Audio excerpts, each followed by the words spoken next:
We're doing it again. Yes, we are. Roll up, everybody. Gather, come and join. One man went to more. Yes, we are doing it again. That or your guy again. I am in situation. Situate yourself with me so that we can spend however long this session lasts together. You know how it goes down here, and it is going down again. So come, let's get down and dirty. All matters Nigeria related. That bald-headed Oyala guy that talks in the funny voice. This is he. Where are you? One man went to mow, the eagle has landed. Water, only water. Water, only water. Where they see ma. Water, water, water, water, water, water, water, water, water, water, water.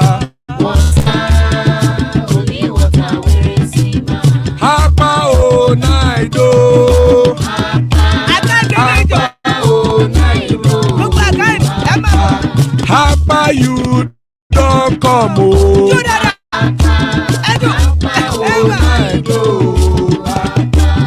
Hapa oh night oh.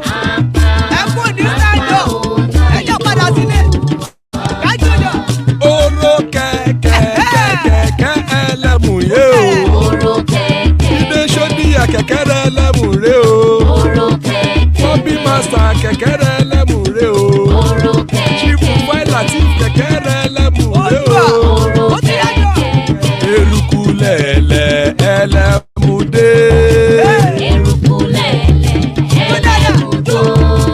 Eruku lẹ̀lẹ̀ ẹgbẹ́ ẹlẹ́mù dòdò jàre o. Eruku lẹ̀lẹ̀ Ghana ti dé ẹgbẹ́ bọ́dì o. Ọmọ ẹlẹ́yẹ ẹ̀yẹ o ó dilé o. Odúyẹ̀lá ẹ̀yẹ o ó dilé o. Petrosoname ẹ̀yẹ o ó dilé o. Petrosodunke ẹ̀yẹ rẹ̀ ó dilé o. Ẹlẹ́kọ̀ ọ̀run mú ìní o.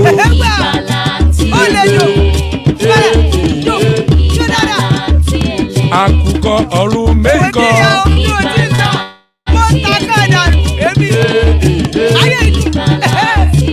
Ikú kò ní rí wa gbéṣe o.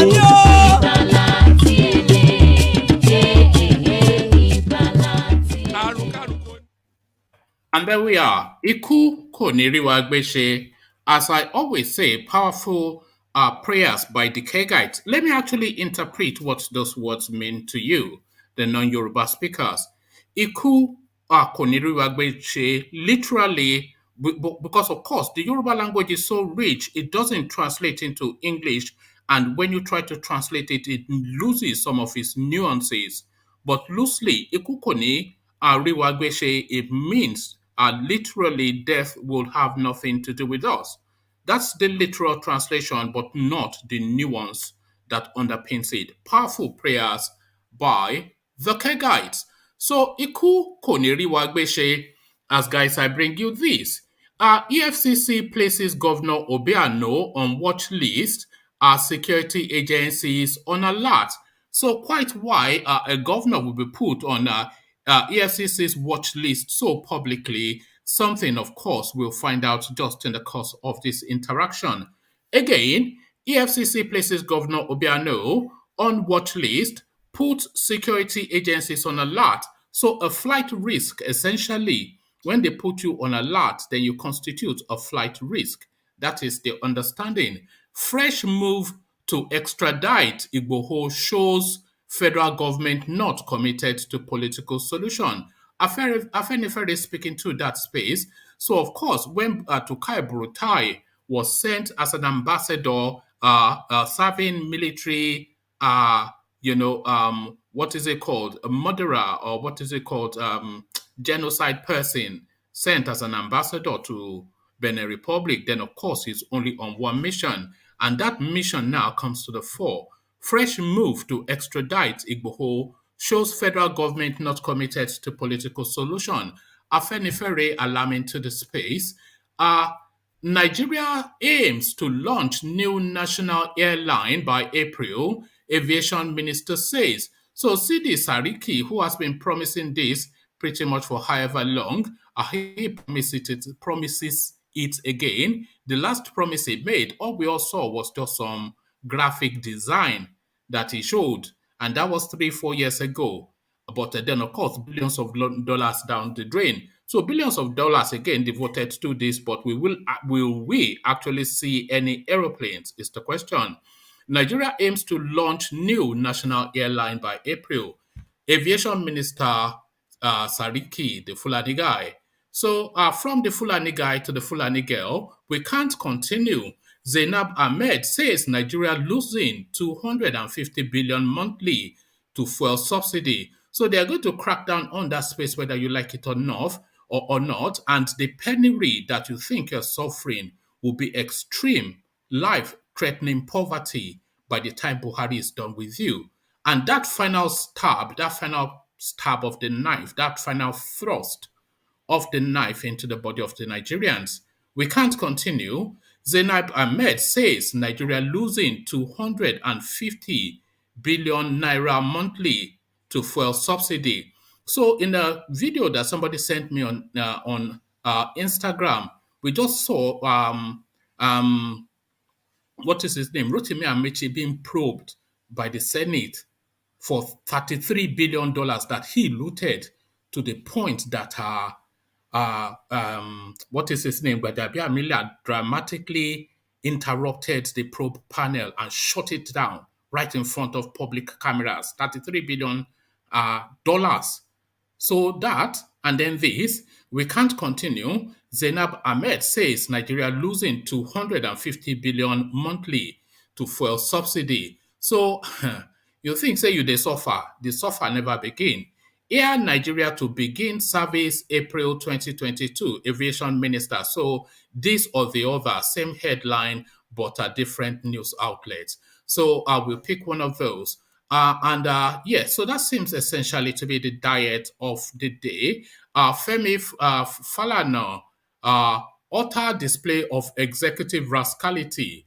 Femi Falana slams Lai Mohammed for rejecting NSAS report. So we may or may not land on that one, because in the earlier session we covered extensively that NSAS reaction space. So we may or may not land on that one.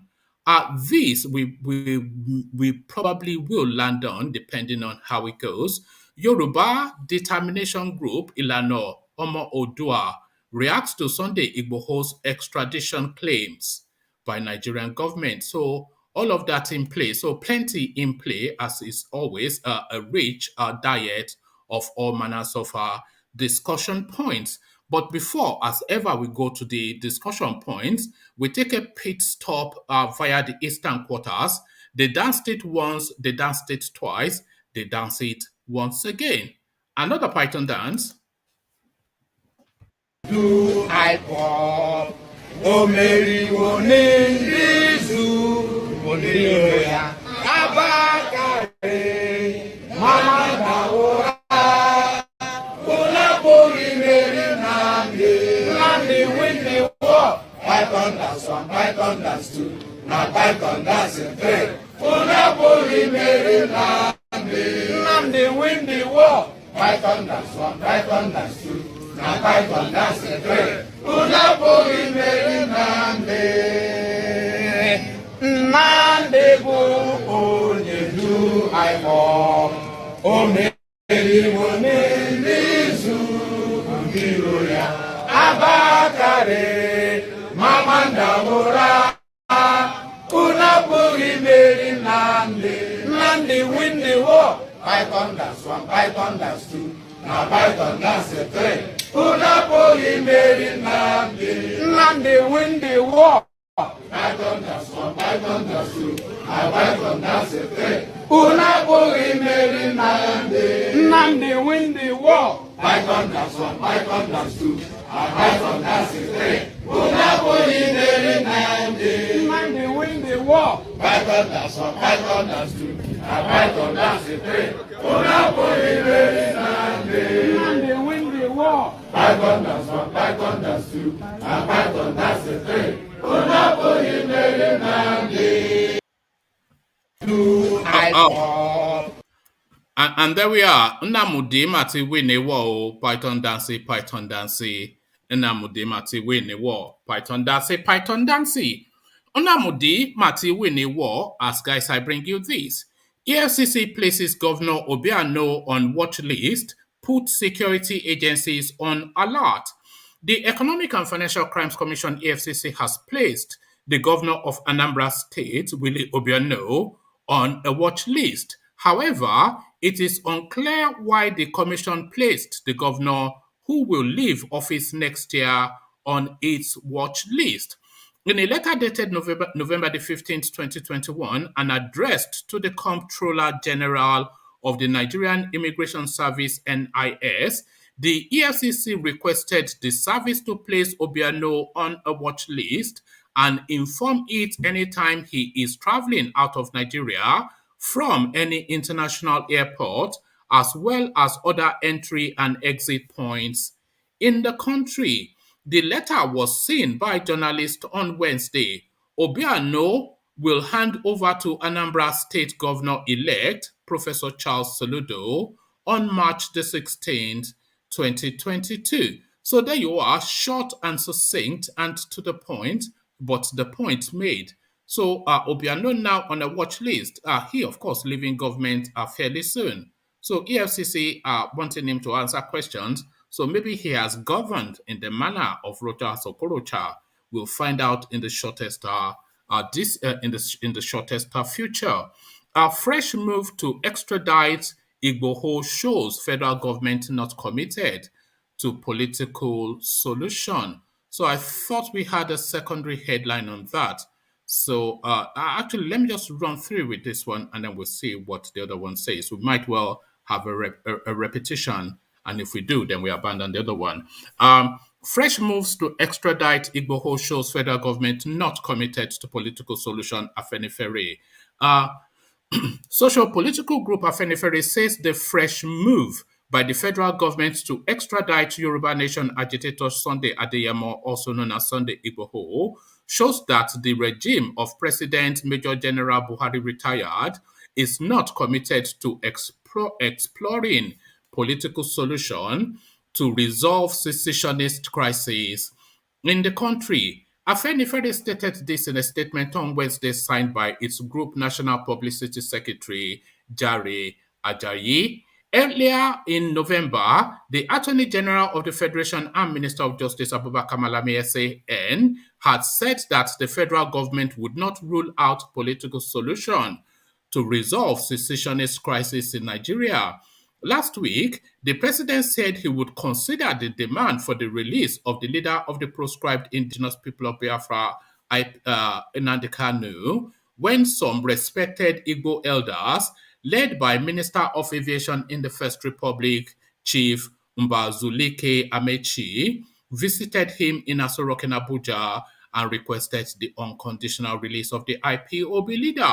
Kanu and Igboho are separately agitating for the secession of the Southeast Zone and the Southwest Zone, respectively, from the Nigerian state. The Buhari regime, which turned maddening heat on the separatists this year, got the two arrowheads behind bars. While Kanu is in custody of the Department of State Services, Igboho, who was apprehended in Benin Republic while fleeing, has since been in a detention facility in the neighboring country. Both men are facing terrorism-related charges brought against them by the Buhari regime. An Oyo State High Court sitting in Ibadan had awarded 20 billion naira against the DSS for destroying Igbo's house during a midnight Gestapo raid on July the 1st, 2021. The secret police had also killed two of the agitators' aides. But on Tuesday, the DSS told the court that paying the damages awarded against it would affect the economy. The secret police added that the Yoruba Nation leader was under extradition procedure to Nigeria. Reacting, Afenifere said, the intensified effort of the federal government of Nigeria to extradite Mr. Sunday Adeyemo Igboho from Benin Republic is a clear indication that the government is not totally committed to genuinely tackle the challenges thrown up by those who are agitating for self-determination in the country. It was titled Afenifere, Federal Government's Latest Position on Igboho raises question on its commitment to political solution to agitator cases. Were the government to be sincere with its recent declaration of wanting to settle the agitators' issues politically, it would not be pursuing the path of extradition that it is bent on doing presently. Not only that, the government would obey the verdict given by a high court in Ibadan on September the 17th, 2021, by paying the 20.5 billion naira as ordered rather than going on an appeal, the statement added. So it looks as though very much so the either extradition or rendition of Sunday Igboho is in play. So that much we know. Nigeria, okay, let me not take it from here. Let me take it from a different spot. Let me take it from this one. Air Nigeria to begin service April 2022. Aviation Minister speaking to the space. The Minister of Aviation, Hadi Sirika, has announced that Nigeria's national airline, Air Nigeria, is set to begin operations by April 2022. Mr. Hida Sirika made this announcement to press on Wednesday after the weekly Federal Executive Council meeting presided over by President Muhammadu Buhari at the presidential villa in Abuja. Mr. Sirika noted that Air Nigeria will run Mr. Sirika noted that Air Nigeria will be run by a company in which the Nigerian government holds 5% stake. Nigerian entrepreneurs holding 46% and 49% will be reserved for yet to be assigned strategic equity partners, including foreign investors. In 2018, Mr. Sirika announced that the Buhari-led regime suspended plans to relaunch its national airline 2 months after the attempt to revive the carrier was announced. Nigeria's initial carrier, Nigeria Airways, shut down operations in 2003. Further attempts to float a national carrier were met with difficulties. In 2004, Richard Branson, owner of Virgin Atlantic Airways, as well as a group of Nigerian investors, set out to launch Virgin Nigeria. In 2010, Mr. Branson pulled out of the agreement, citing interference by politicians and regulators. In 2012, after Virgin Nigeria announced that its staff had been dismissed for being disloyal, the airline ceased all its local, regional, and international operations, and the air operator certificate expired. So, does the government actually have any business running a national carrier is really the question, because this is something that has been attempted and Nigeria has failed at it just severally, copiously, and expensively. So another expensive failure in the making, but of course, it's just another portal for corruption. We can't continue. Zainab Ahmed says Nigeria losing 250 billion monthly to fuel subsidy. Zainab Ahmed, Minister of Finance, Budgeting and National Planning, says the government can no longer sustain petrol subsidy payments, which currently stands at about 250 billion naira monthly.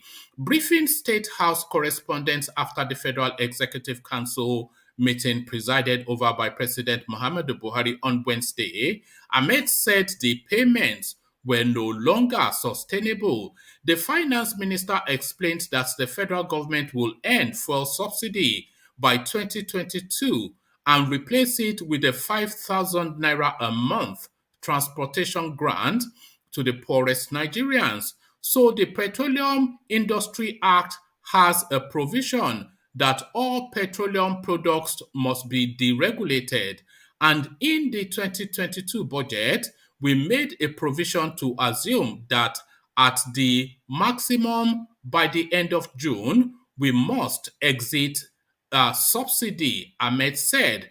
So this last FAAC, the subsidy cost to the Federation was 243 billion naira.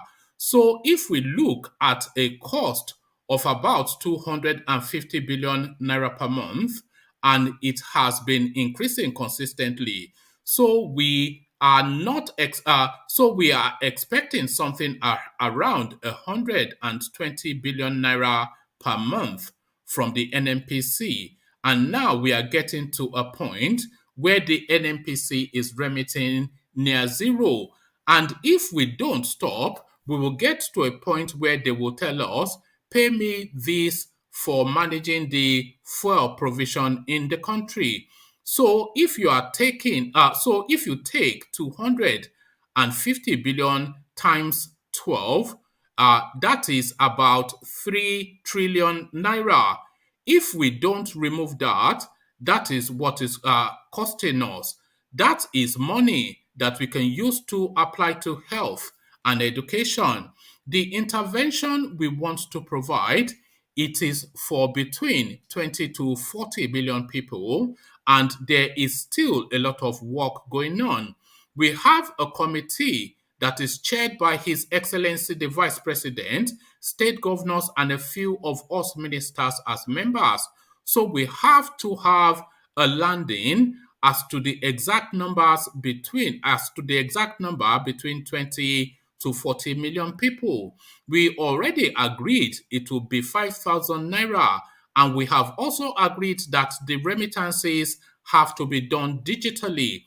So the e-money will help, but so also will the various payment platforms that are currently available. What we will not do is paying people in cash. So the transfer that people will receive through one kind of electronic money or the other, and it is meant to be for a period of 6, 9, or 12 months.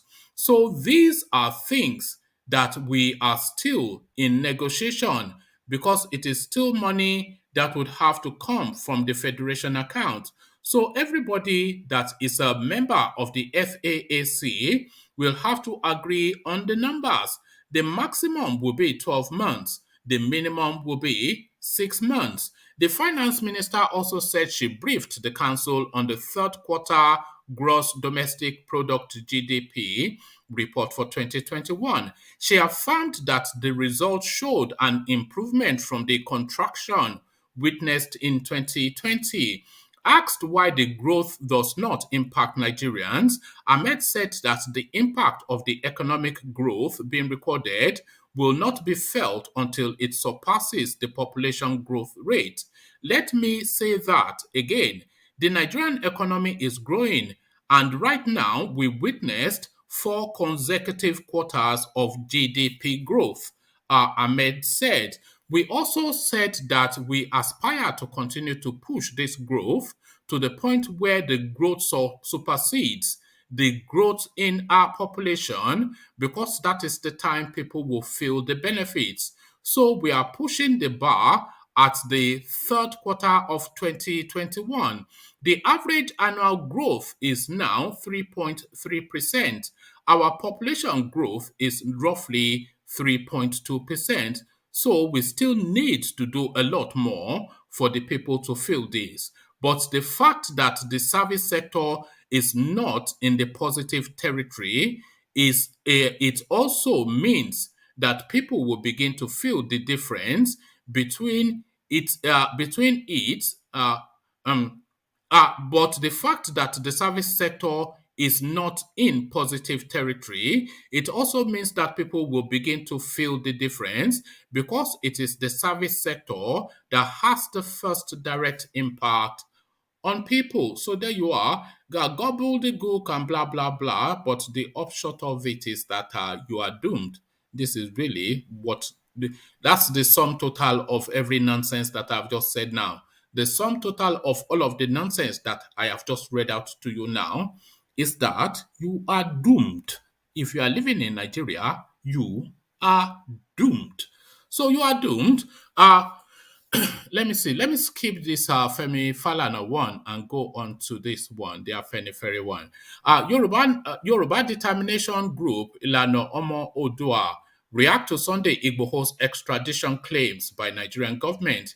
The Yoruba Nation Determination Group, Ilana Omo Odua, on Wednesday said the claims by the Department of State Services that it filed extradition charges against Sunday Adeyemo, also known as Sunday Igboho, was a lie. Igboho is currently in detention in Benin Republic. The group stated that the claims by the Department of State Services were an attempt to set aside the damages imposed on it by the court for unlawful invasion of Igboho's residence in Ibadan.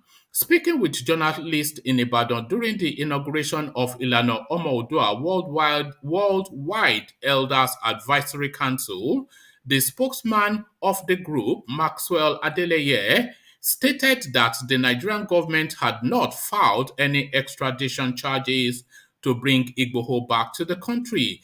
They don't have the money to pay, and that is why they want to quash the judgment. Also, the appeal for stay of execution that was filed by the DSS has not been granted by the court, he said.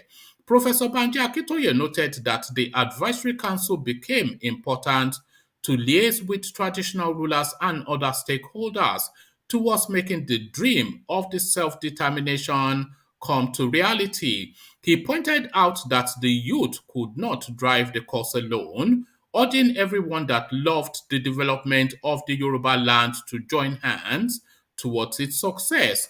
We are ready to fight for the self-determination of Yoruba Nation until we succeed. There are some things the elders can do that the youth cannot do. Of course, the youths are also key towards the realization of Yoruba Nation through rallies, social media, and others. But they also need the elders to champion the cause. The chairman, Elders Advisory Council, Alhaji Ali Ayo Oyedeji, in his remarks said that his members would collectively engage critical stakeholders in Yoruba land to key into Yoruba redemption agenda for a peaceful approach towards its realization. He, however, said that the recent attempt by some people occupying strategic positions in the group at blackmailing the leadership of the organization was dead on arrival. He lamented that one of the problems of Yoruba land is betrayal, saying that all hands must be on deck towards the realization of the fight. So there you are, ladies and gentlemen, Yoruba Nation still alive and kicking. So Yoruba Nation still alive and kicking. Thomas, I see you. UK, I see you. Ajanle Koko, I see you. And Charlie Boy, I see you. So welcome, gentlemen. To you first, UK. Let me come to you first, UK, and to this space. Then, EFCC now they've cordoned essentially Willie Obiano. They've put him on a watch list and they've notified all border points to be on red alert in case he wants to escape the country. Do you have any inkling as to the reasons why? UK, good to see you.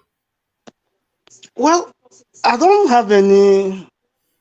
Well, as a matter of fact, I don't have any. Maybe he have embezzled money now, because I think EFCC they are meant to hold or catch people who embezzle money. You know, because I don't know any other job they do. You know, apart from getting people who commit any financial crime. I mean, that's why they are there. So, in that, from where you read, do they give a reason why they've not expanded on the reasons, but I'm sure the reasons will trickle out soon enough. But as you said, their job is to go after people financial impropriety. So clearly, Yes. he's been doing Rocha Sokorocha in Anambra. Yes. So I think that's the. I mean that's my own speculation. Now, since they have not expatiated or explained more why they put him on the watch list, I think it should be something that has to do with financial crime or maybe any fraud now. So let's be watching, what is going on. As time goes on, things will keep. Because I wasn't aware unfolding. that I wasn't aware that he especially had a reputation for corruption. I've never. Of course, we all know by default that they are all corrupt, but I wasn't aware that he especially had a reputation for corruption. I mean, he's the one that just built the airport now. So maybe he has taken some money from there now. So who knows? I'm just saying though. I'm not sure what I'm saying.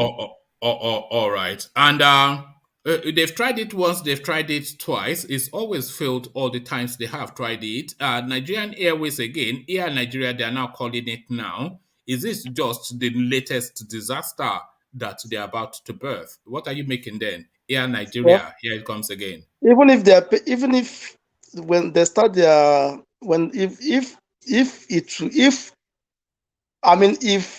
if that thing will establish, or if they set it up, I mean, if you start running, my leg can never enter that plane. Even if they are charging lesser to other airline, my leg cannot. I can never put my foot there. It's better. Even if other airlines are charging ×2 than them, I'll prefer using those airlines, because anything that has to do with Nigerian distance, no, I'm not part of it. Because if the planes are going to be like the trains that they bought for Nigeria, the Shakabula. Have you seen the Shakabula? I'm not even just you see, based on my speculation, a lot of Nigeria that stay in abroad cannot enter their plane. Believe me. It's a kick and start, No. Let me interject 1 minute. UK. Yeah. I really like what you are saying now. When one man was reading that report, I was saying to myself, you don't greet us first. No, hold on. Let him carry on. Sorry, Thomas. You see, when one man was reading that report, I was saying to myself that never will I step my leg into that plane, because I know that it won't be run well. It might be second-hand plane, and I won't be part of those that Nigeria will kill easily. No, I will never enter it. So sorry, everybody. One man, Thomas, UK, Charles. I greet you all. Yeah, welcome. Yeah. If we follow the example of the trains that they said they spent endless billions on, then we know that the plane is going to be Shakabula. One man. They're going to get Shakabula. One man. Anything that has to do with that country, not for now, I'm not part of it. As in, I'm not even, my leg will not even if they are giving Nigerian everybody free trip for their promotion, I will not even encourage any person I know to enter that airplane, because we know how the service is gonna be. Can you mute that guy, please? Who is he? Yeah. So yeah. Yeah. Yeah. So yeah, go on. So what I'm trying to say is that, you see, anything, guy, don't unmute yourself. Yeah, go on.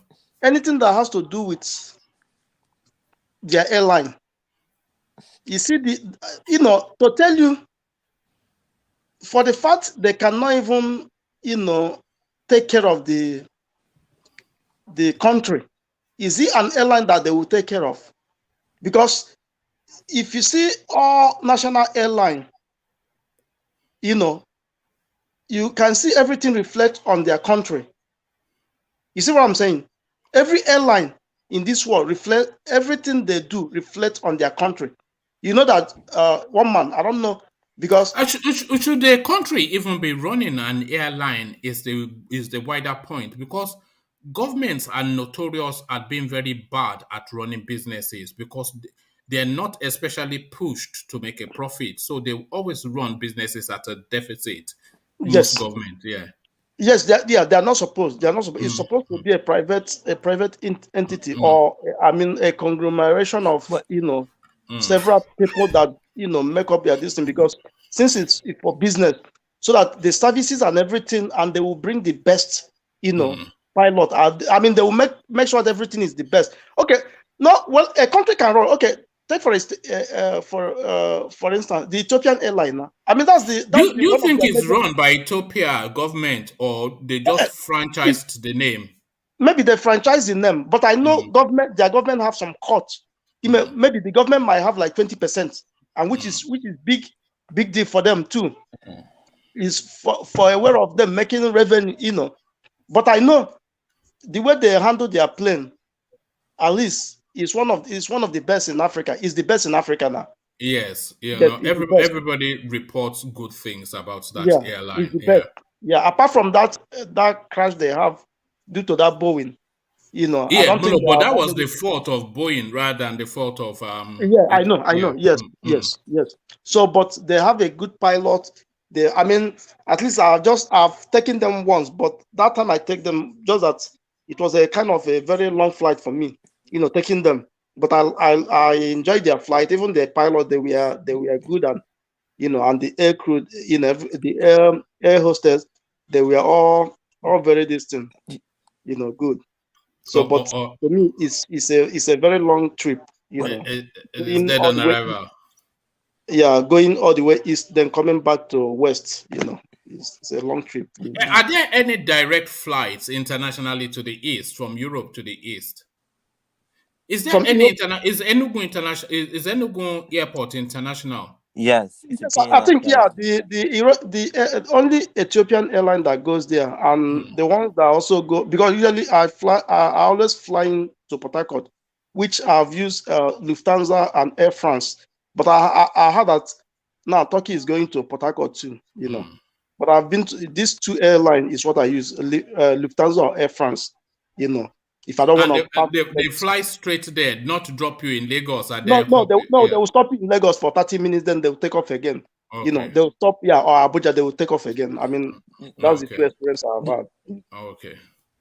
Charles, you wanted to say? Yeah, I think Nigeria should, Ethiopian airline, Nigeria should use Ethiopia for creating no airline. Ethiopia has created so many airlines in Africa. They should use them because they know how to create an airline. You mean they should use their expertise to create Nigerian Airways? Okay, right. Because they have done it to other African. They've been successful, but Nigeria rejected them. I don't know why. How do you know Nigeria rejected them, Charles? Because one time Ethiopia asked Nigeria to help them create an airline, but Nigeria said no, and that's dumb. Why you say no? Nigeria said no to them because he was gonna create the Nigerian airline. They was gonna do it, but Nigeria government said no for some reason. They felt on that. It's probably ego. Nigeria thinks they are bigger and better than they are. Yeah. Yeah. One thing I want to say about that airline, I remember because my mom used to work with Nigerian Airways far back now in Kano. So the way they just run that airline down, because some of these workers or some of these directors, any of their people going to London that time, they would just give free ticket to their. You see how they were running the place down. Instead of them getting the ticket now, then they would just put this thing. So it becomes like a private carrier. Like any of your person working there can do this thing. I mean, there's so many things that is going on that time. Then my mom said if they would just want even the staff, they were selling boju tickets. The staff of Nigerian Airways, they would when the plane is not full, even if it's full, they just sell you some half ticket something and just get you on board. Yeah, even my mom. Yeah, you said that time if you challenge those guys, they will like try to intimidate you. That they will sack you and all those. You see all those kind of things. So at that time, but when my mom knew that the thing is going to crash, my mom just left it and joined National Museum. That's how. And as soon as my mom, you never even stay long. Everything just liquidated. Now wow. Now your mom jazzed the thing. UK. Not about jazz. Not about jazz. But I mean, she foresee what is going on. She foresee what is going on. Even I remember again, when she joined with the National Museum, you know, their director at that time, he was a Benin man.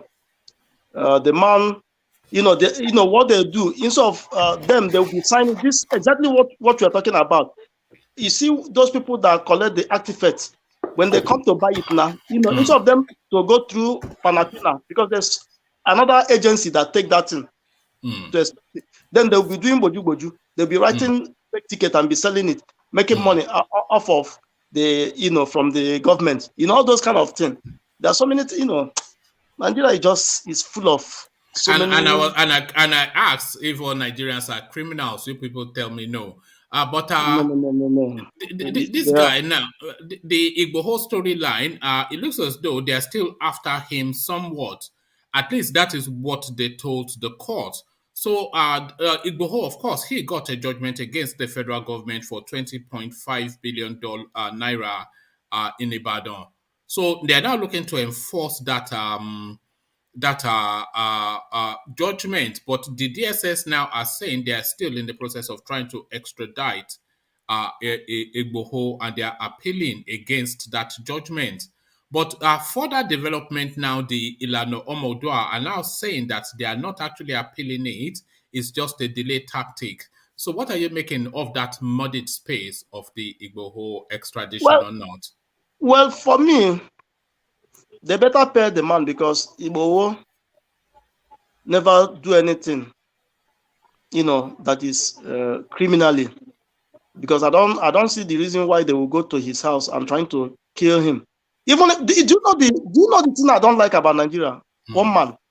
If they are going after you, why do they go after people's property? Even this thing, when they do, well, riot or not, I understand about riot, but you are coming to somebody's house, you don't get the person. You start, you know, like start destroying the property, or start, you know, destroying everything that person owns. Does that really make sense? It doesn't. That was what they did at Nnamdi Kanu's house as well. Yes, they just went there and they just started to spray bullets. Somebody? Yeah, because you are going for if you don't see that person, why don't you just leave, you know, and leave for, because that property you are destroying, you're bringing a more problem to the government. Because you know what they should do with Nnamdi Kanu, Sunday Igboho, etc. They should turn up at their residence with overwhelming force, surround the place, and knock the door, with a megaphone, and ask him to come outside. And no, you don't have to shoot now. Yes.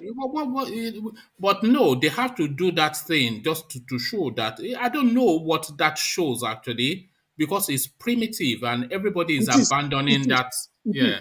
Okay. You see, anytime there's riot, even sometimes riot on I sometimes, but it's not even good when they are doing riot. They start destroying property, you know, because destroying the thing doesn't even for me it show a sign of weakness. That's why sometimes we lose we are not consistent in our stuff, because when they start destroying something, that thing cannot hold like that. You know what I mean? Yeah, it's a mentality, and that mentality, you know, that mentality, it was effective, or it was the currency in the days of Idi Amin, but not in 2021 now. No, you know, the world has moved on. You just surround his house and ask him to step outside and surrender himself. Otherwise, he will enter forcefully. And when he looks outside and he sees just the weight of what is presenting him, and you are there to effect an arrest now, not to kill people, not to destroy or to destroy stuff. They say go and arrest the guy. That is the. I mean, one man. Can I say something? Yeah, go on. Can I say something? Yeah. UK, this man, they rate him as somebody that has jazz. They rate him as somebody that can disappear and appear. They rate him as somebody that is powerful. One of the testimony of those guys, they said they came with 3 herbalists. So they will go with force.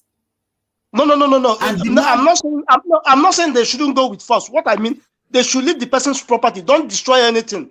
If you're looking for somebody, look for that person. That's what I'm trying to explain to you. But what has the herbalist got to Can- do with the car that they destroyed, the house that they destroyed? Can I interject 1 minute? Yeah. Let me finish, Ajale Koko. Let me finish. Okay. You will interject. What I mean is that he said they left, they came back, they thought he disappeared. They are just shooting sporadically so that maybe the gun will meet him, or they said they came with 3 babalawos, herbalists. So they came with a bad motive. They came to kill this man. They came to kill him. So that is why they came in that force. If it is normal person that doesn't have juju or so that was then an execution, wasn't it? Then, if the intention was to kill him, they came to execute. Yes, that is the motive. They killed 3 cats. They took some away. They came with 3 babalawos. So that these people, they know what they are doing. No, Thomas. Continue, UK. Thomas. Yes, please. Yes, please. I'm trying to be, specific on the point I'm trying to make. I mean, why would they destroy his property? That's my question. Why would you touch his property? If you're coming to kill somebody, that doesn't warrant you to start shooting around, destroying that person's property. I mean, you guys come in thousands or in hundreds. Why don't you just go there and ransack, than shooting, destroying the person's, shooting everywhere, even killing people who were there, who doesn't even know anything about, their comfort, So for me, they have to pay that compensation. They have to pay him, before any other thing. I mean, that's my own opinion. They have to pay that. And I agree, but how they are able to enforce that is the next step. Let me come in, Ajale Koko, yeah. Look, under democracy, or let me say in democracy, if a citizen has done anything wrong, contravene the law, the best way to do to effect an arrest is not to come with large military personnel. It's military. They came with military and DSS in the dead of the night, 1:30 or 1:45. What is, because it's somebody that have not committed any offense against the state, or if you had committed any offense against the state, what is that is so wrong he has done that you have to come in the night with about 500 or 800 soldiers? I mean, you can go during the daytime, carry some few personnel. Carry some few personnel. Maybe in SUV, get there, knock on the door, and said, okay, you want to see him. If he didn't show up, you can leave a note for him. Say, well, we want to see him. Since he's not around, give him this note. First time. Second time, make a public announcement that we have been to your place and this is what we have for you. We want to see you. If you don't show up, then you'll be running against the law. Then if he didn't show up, if you want to arrest him, there's a way to do it. You can stage people around in plain clothes, be watching his movement. You can arrest him on the road. You can effect this thing, not by coming in the night with plenty of personnel. But Ajale Koko, do you think Igboho will surrender to Nigerian authority? Because it's antecedent. No. It's antecedent. No. Igboho cannot function outside of the law. If the authorities say they want him, then his lawyers would advise it. It only has to be accompanied by his lawyers. To attend. Yeah, he cannot function outside of the law. He's not a law unto himself. So the law, the government carried out illegality in the first place. what government did was highly illegal. Government is expected to respect the law. The law says that if you want to arrest, there's a lay down procedure according to the law, how to effect arrest. But you went in the night, destroy all the vehicle in his house, destroy everything. And as a matter of fact, they wanted to burn down they came with cans of petrol that in case if they resisted and they engage in gun battle with them, they will kill everybody there and burn the whole place down. Look, it's just unfortunate that we're running a gangsteristic form of government. This is not the way democracy is run. This is not the government of the people is run. Isn't it? Gangsterism. Yeah, I mean, no matter what the case may be, maybe he has charm or there's nothing. What is wrong in having charm or what is wrong in having spiritual power? I mean, the churches and the imam, do they not preach the spirituality or they have power? If you are sick, come to church, we will heal you. If you have any demonic worry, we will take it away from you. They run a public advert and commercial on that, and they display it in the church, telling you hang up your phone and you will hear a lot of millions in your account. So, it's barbaric. You know, Suleiman will never hold on. He will never live that down. You know, Suleiman. That's one thing. You know, for the rest of it, I think that was that step too far by these people. You know, miracle alert is miracle alert. But thank you, Janle Koko. But to you now, UK and to miracle alert, this one, so a miracle of some sort. They are withdrawing petroleum subsidy as we were discussing in an earlier session. But the figure that they're now putting to that subsidy per month, an eye-popping and eye-watering 250 billion naira a month. This is what these people have been taking from the Nigerian state under the scam of some petroleum subsidy. What are you making of this? There's no petroleum subsidy, of course. They just want to put up the price of petrol. But what are you making of that?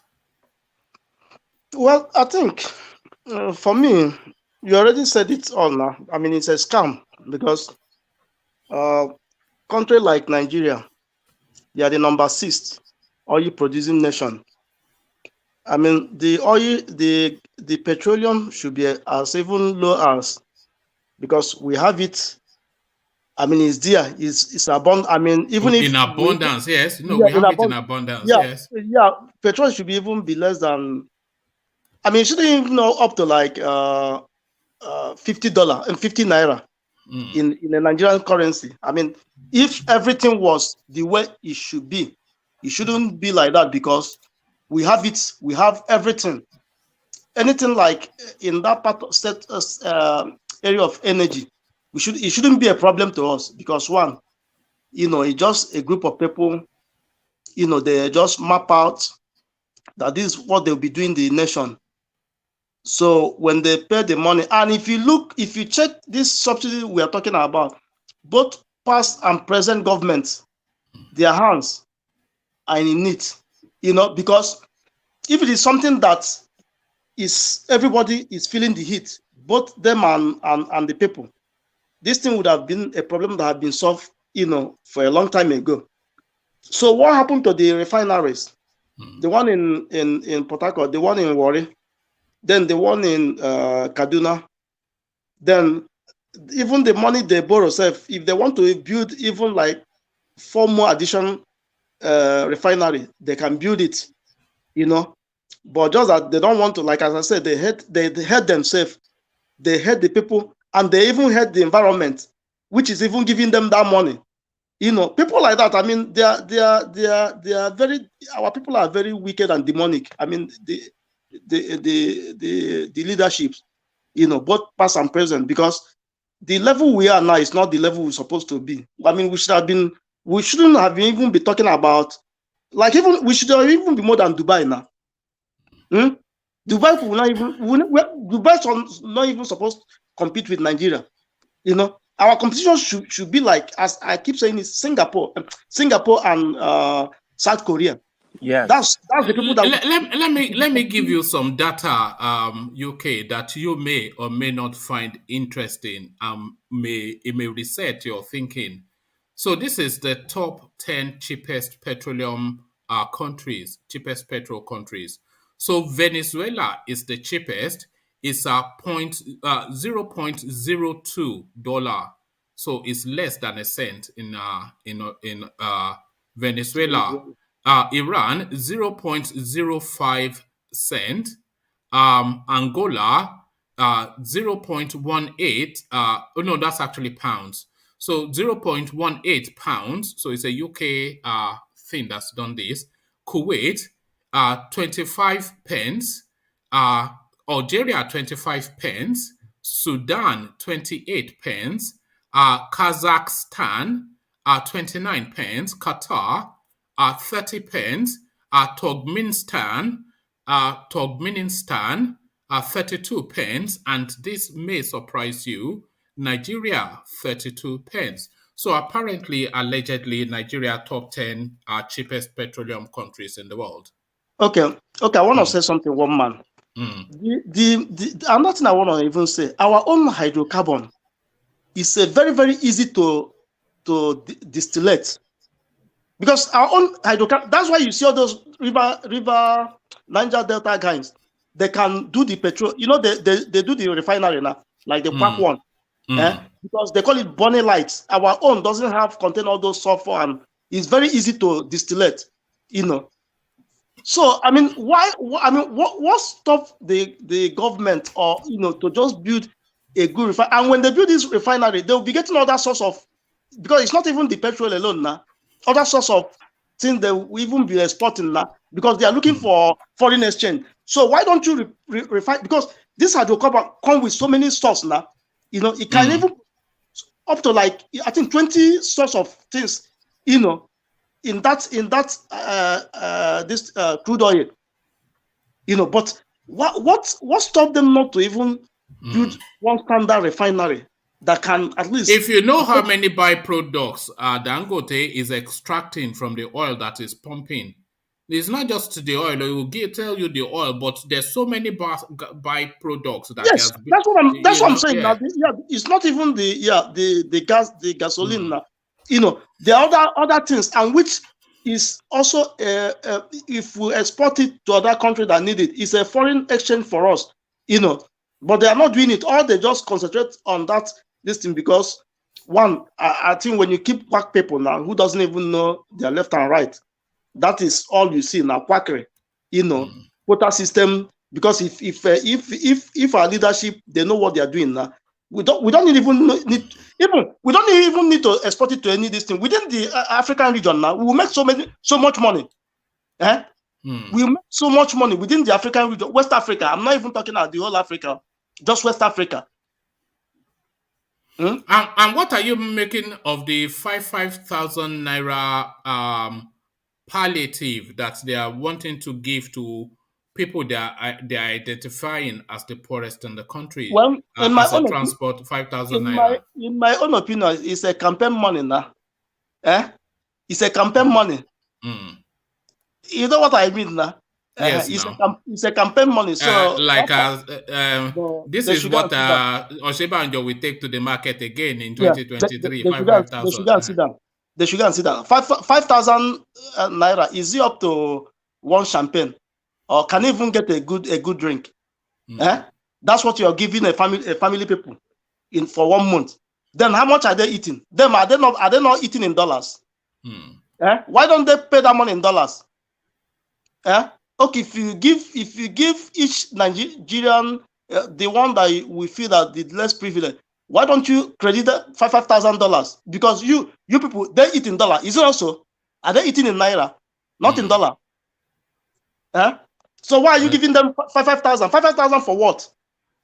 5,000. Is it even, look at, I was reading something today. They said they have increased WAEC fee to 18,000.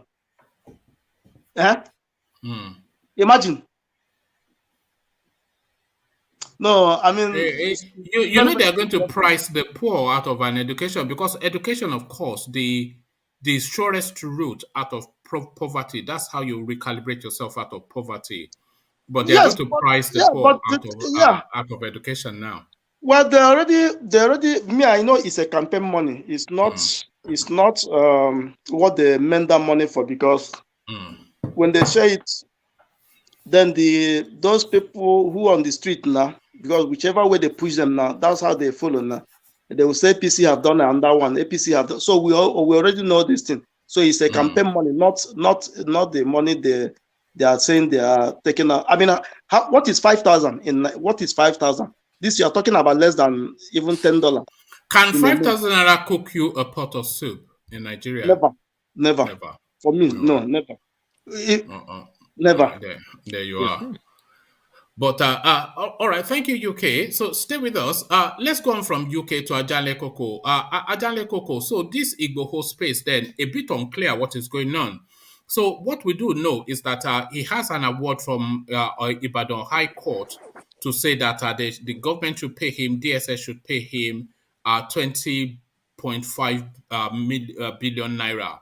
So we know that, but now how to effect that payment is the problem. First, they argue that they cannot afford it, and secondly, they argue that they are trying to extradite him, that they have filed for his extradition from Benin Republic. But Ilana Omodua are now coming to tell us that they've not filed anything in Benin Republic, and it's just a delay tactic not to have to pay the money. So what are you making of that muddied space, Ajanle Koko? Yeah, I think I will follow what Ilana Omodua says. They have not filed for extradition. That's what we have been hearing from Ilana Omodua. And the court case in Republic of Benin, they have been to court. Sunday has been taken to court several times with all the allegation by the Republic of Benin authority, and they couldn't establish any questionable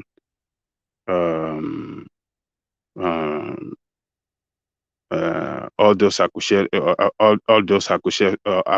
against him. They were not able to substantiate them.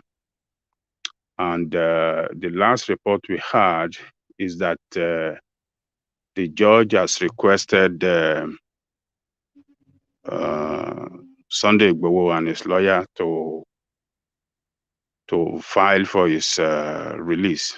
I mean, to send an application in to the court for Sunday's release. So that is what we are waiting for.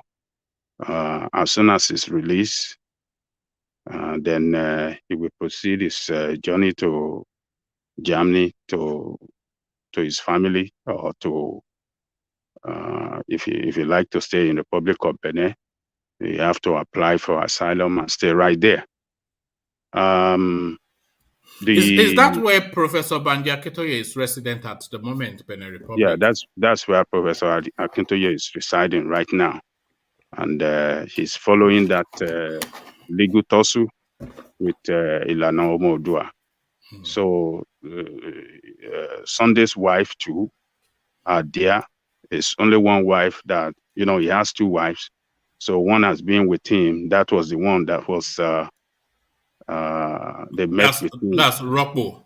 Yeah, that was when they went and attacked him. So that one has been with him since then. Is the one, according to information, that have been giving him food, that have been, bringing food to him while he's in incarceration. And according to a report we had last week, is that the second wife has joined, and both of them are there, look after their husband. So we are expecting its release very soon. Maybe in December, he'll be released to go and enjoy his Christmas with his family.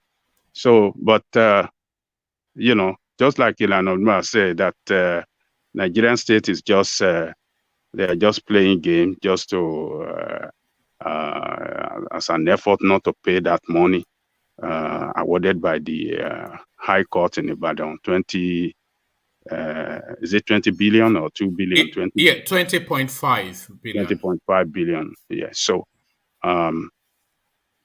Nigerian state is a criminal state. It's a state that is run by criminal. They don't pay. Nigerian state will never pay.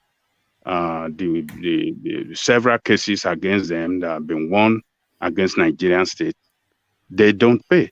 So they won't pay. So that's what they are known for. They don't respect the law. And you see a state that does not respect their own law, but they want to force people or maltreat the citizen to respect the law. They want to force you to respect sometimes illegal law. So Nigerian state, I don't think they will pay. They will want to pay that money. But the team of lawyers too will not leave them alone. If they have to go all the way through to the Supreme Court, they will go there. So that is. You see, if a country, if a person does not rather obey an award by the courts, what the court then does is to issue something to attach their property. You know, so they attach the judgment to their known property, and they can effect an auction of that property to satisfy that judgment. That is what the court can do. But they will use the police to do that. But now the award is essentially against the police. So how is the court able to enforce this? Is what I'm saying. If the DFS just tell them to get lost, which they are saying. The court in Nigeria, or let me say the judiciary in Nigeria, is handicapped by the how do I call them? By the executive.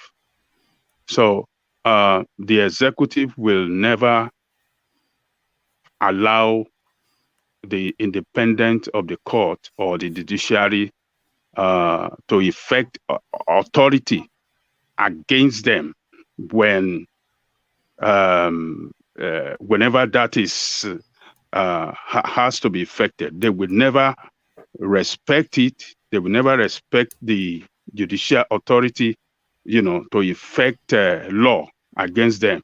So, but rather they will threaten the judiciary or the judge that rule or pass judgment against Nigerian state. They will intimidate that judge, make sure that they will do everything, you know, to maltreat such that judge. So that is what Nigerian state does against judges. So there have been several times that the court passed judgment against the military, against the police. Those officials that will effect this judgment will be threatened by the military. They won't even allow them to come around their military barracks or stuff like that. We saw what happened in Lagos State when those judicial members of the judicial panel went in an effort to carry out their investigation during that NSAS judiciary probe. We saw the way the military threatened them. They told them, get away from here, or we will molest you, or we will treat you in a way that you will not like. That is the way Nigerian state is run. Is the military and the criminal in government. The criminal in government will use the military against the will of the people. That is the way Nigerian state function. So there are several judgments against Nigerian state that are never respected, but they never comply with that judgment. They will just wave it aside. What is the court going to do? They have done their own, they have passed judgment, and the law enforcement officers that will carry out this judgment are handicapped. They cannot do it. They would rather be told by their boss, hey, stop right there, or you'll be taken out of the force or the military. So we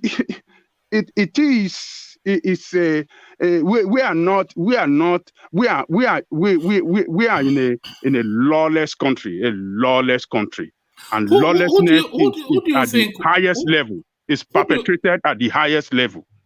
Who do you think will carry the burden of that judgment? Because I'm not sure how generous the budget of the DSS is, but certainly a 20 billion naira judgment will certainly weigh against their budget.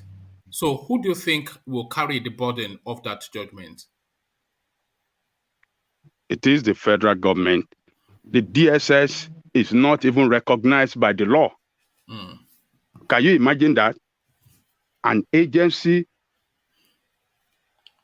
being run in a state that is not recognized by the Constitution. That is lawlessness in the first place. It is SSS that is recognized.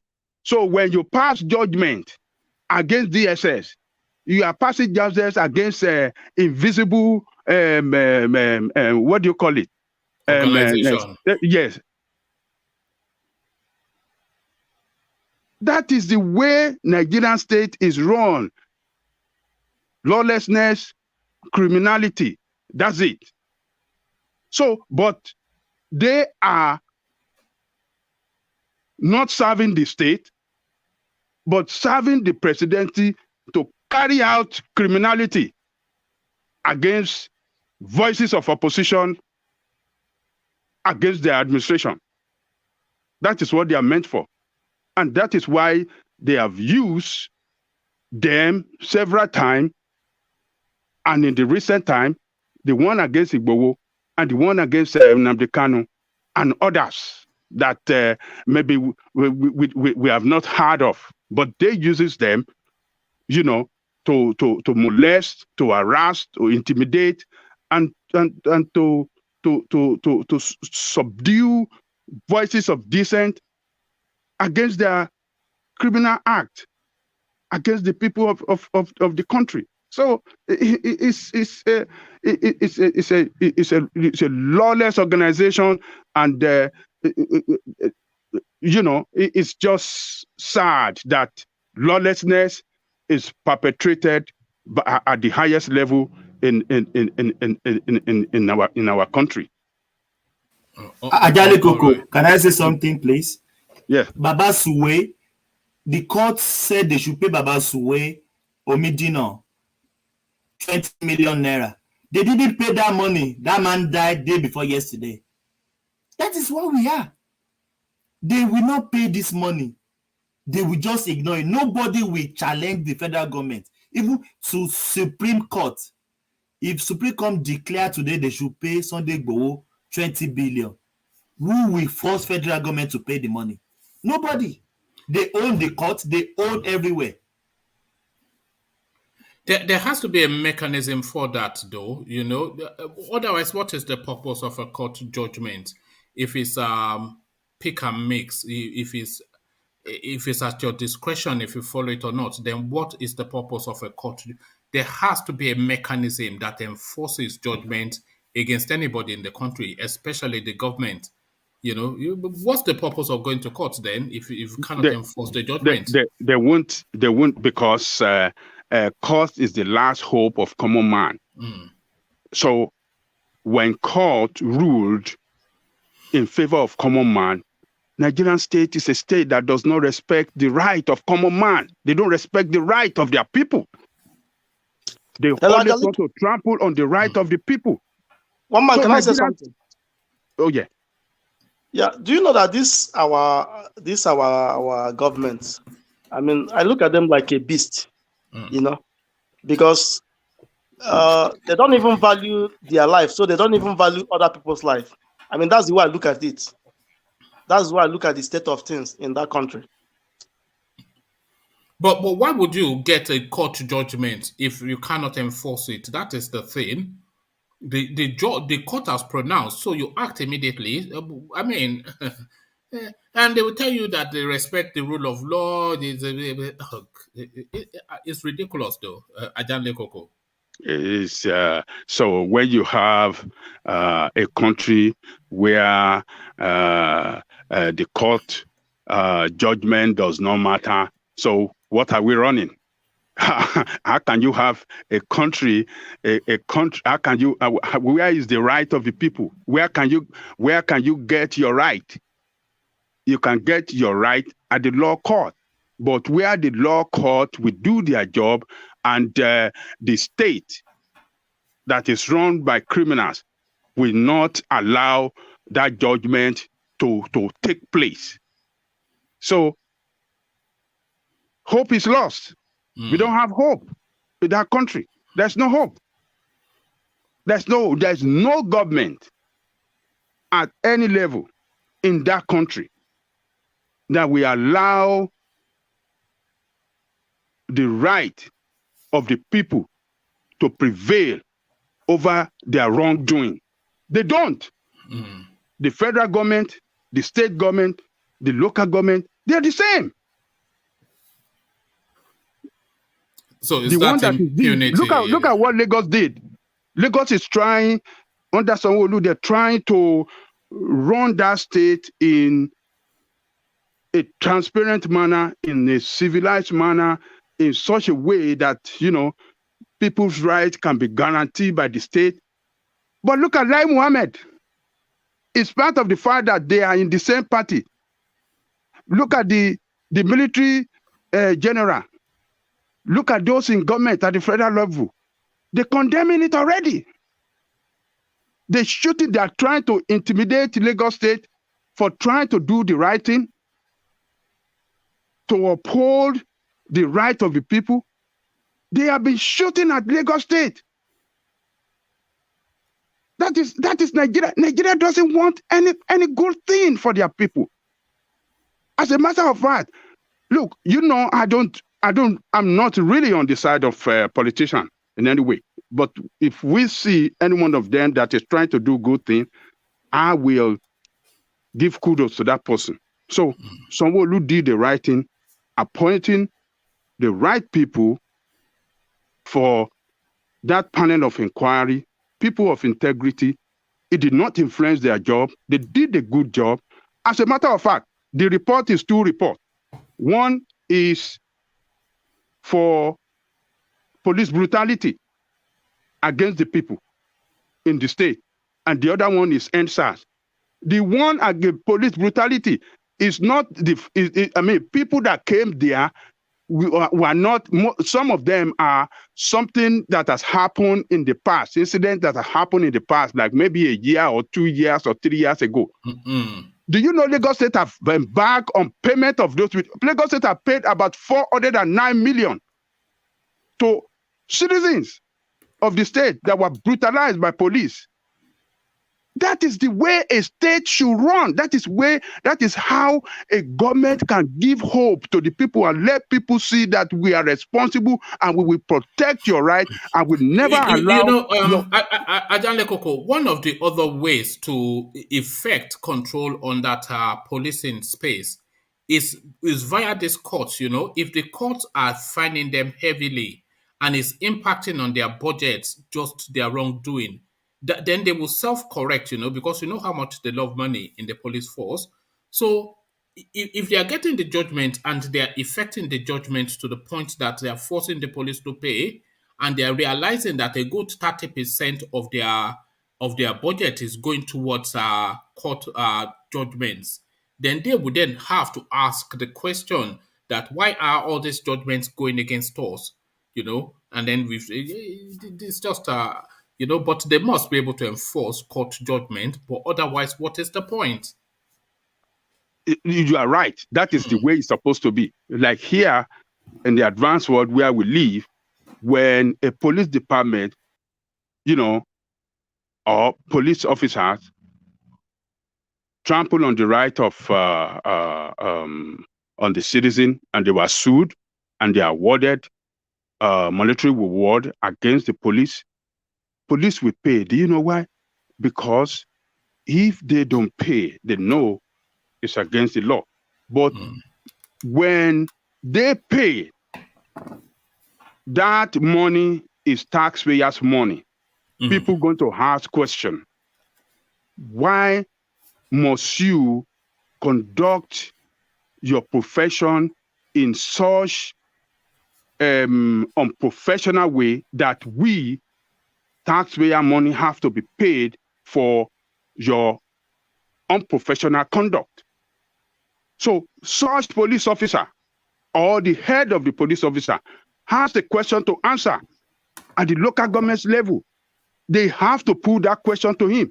And most of the time, most of them, when that thing happens, they resign, they go, because they know that there's trouble ahead of time. There's trouble, they are into trouble.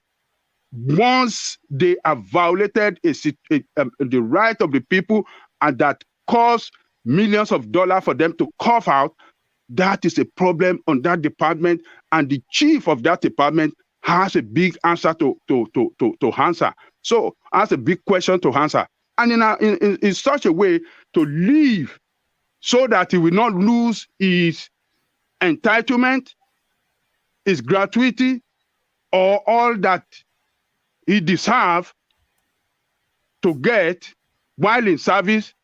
The most honorable way is for him to say, well, under my watch, we have done wrong, and I'm leaving before investigating. He will leave for offense that he did not commit, but an officer on the field committed, but to justify that I am not part of this way, what this guy did, I'm leaving honorably, so that he won't have a bad record on him that as a chief police officer at so time, this is atrocities they committed. So that is the chief.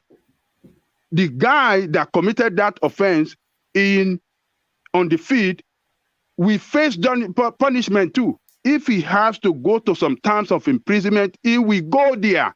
If he has to lose some monetary reward, he will lose it. They might decommission him. There's a series of punishment for violating the right of the people.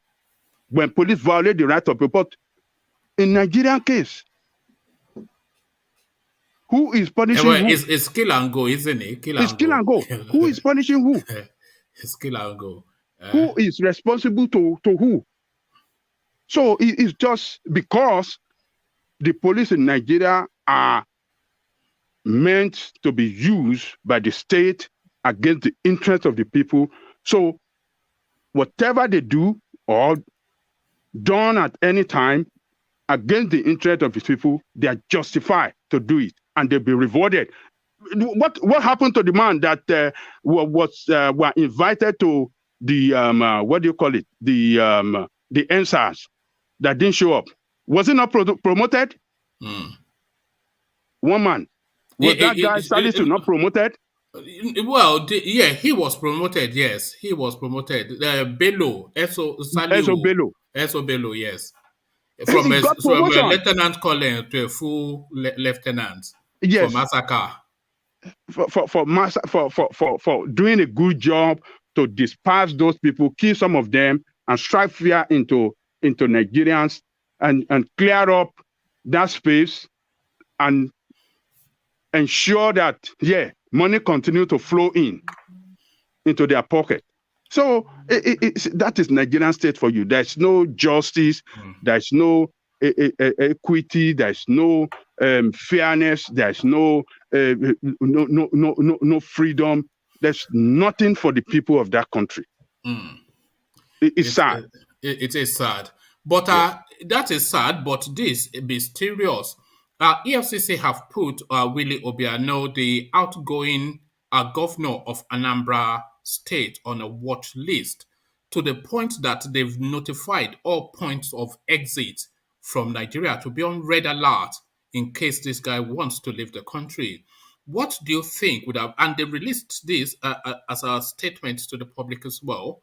So what do you think would facilitate, what do you think underpins this, high-profile move by the EFCC, Willie Obiano, under the watch list? EFCC is a joke. Why must they go to the public to inform everybody? Why do we have to know? Just carry out action. If you have, posted his name around your rank and file, that if he's traveling, hold him down. We don't need to know. You just wait until any day he wants to travel out and they hold him. And maybe by then we can hear in the news that, this is why they didn't allow Obiano to travel out of the country. So what's so important to us about him? I think it's a joke. I think they're just joking. And as a matter of fact, Obiano can still travel out by the right or by the immunity given to him by the Nigerian Constitution. As long as he's still the governor of a state, he enjoys that immunity. So there's nothing they could do. Why do you think they are doing this? Because, of course, every outgoing governor by default is corrupt. We all know that. But why especially are they making this high profile a big deal about this guy? Because it's a lot of things, but I wasn't really aware of a record of corruption that is outside of normal. So why are they making this great grand play for him? I don't really know. So that's why I'm saying that they are joking, because as a sitting governor, he still enjoy that immunity, and that is guaranteed him by the law of the country.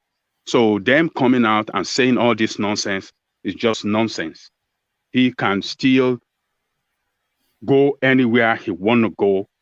And if he run to outside Nigeria, we have law that could be effected against him by requesting for his extradition. So what's the big deal? What's the big deal? Why do we have to know?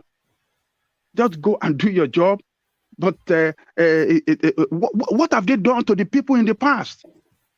Fayose is walking around, is gallivanting around. Did you see him in the Caribbean dancing, enjoying life? God. I mean, people are saying, Fayose stole so much money. He will die in jail. He went out of jail. He left office. They invited him. He went. He spent some days with him. He's free. He's walking around. Who is the governor in the past that have been jailed that we have seen in the recent time? Have you seen anyone? So no, what is the big deal they are doing? They are just blabbing. That's why I said they are just joking. It's just a joke. They must be intimidating him for a particular reason, but that reason, of course, unknown to the public. Because, like you said, they are all criminals. So why especially him? So we leave that. Let me take you to this point then. Another Python dance is promised in April. So the first Python dance, they called it Nigerian Airways, that failed. The second Python dance, Virgin Nigeria, that failed. So Air Nigeria now is the name that they're asking us to conjure with, as Hidi Sarika promises us that a national carrier will take effect from April 2022.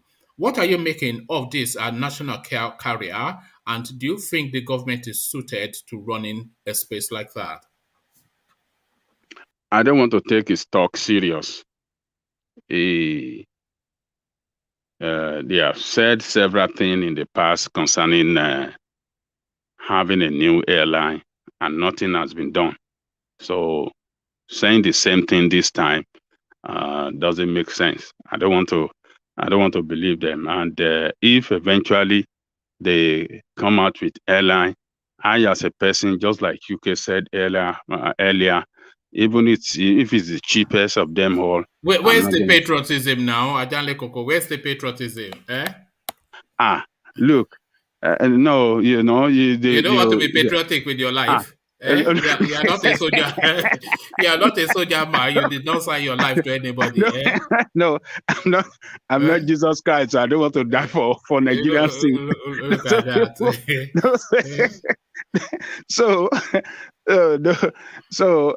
But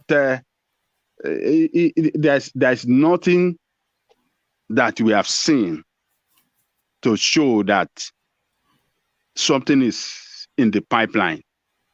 So we are almost going to December.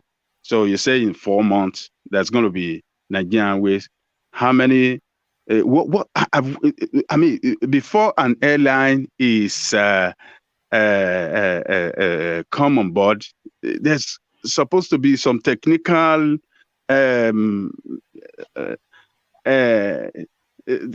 we have to. There has to be a build up to it. There has to be an announcement that it is coming, and then a process described to bring it about. And then when they hit the landmarks, they say, okay, we have secured the hangar space, and these are the routes that we'll be running. We are negotiating with Boeing to procure X, Y, and Z under this finance deal. These are the liveries, these are the colors that it's going to wear.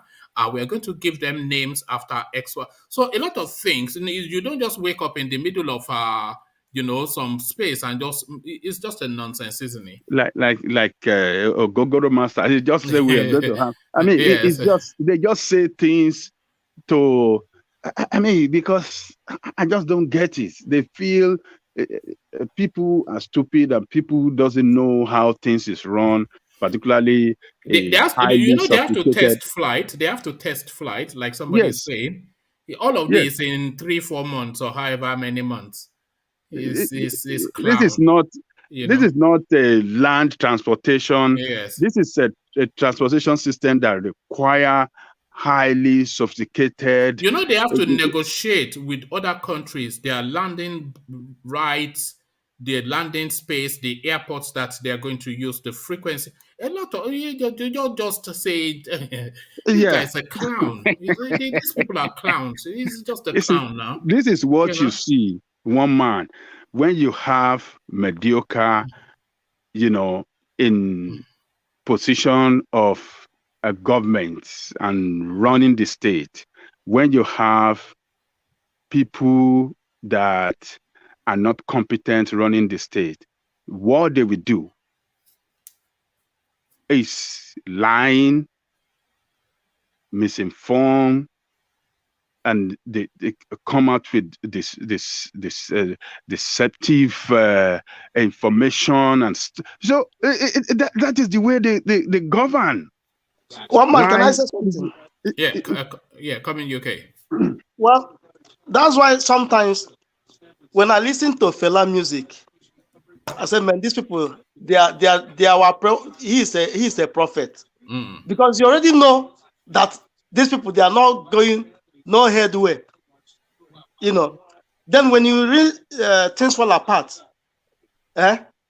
you know that the country. I mean, I think there's a book I read about Chinua Achebe. There was a country.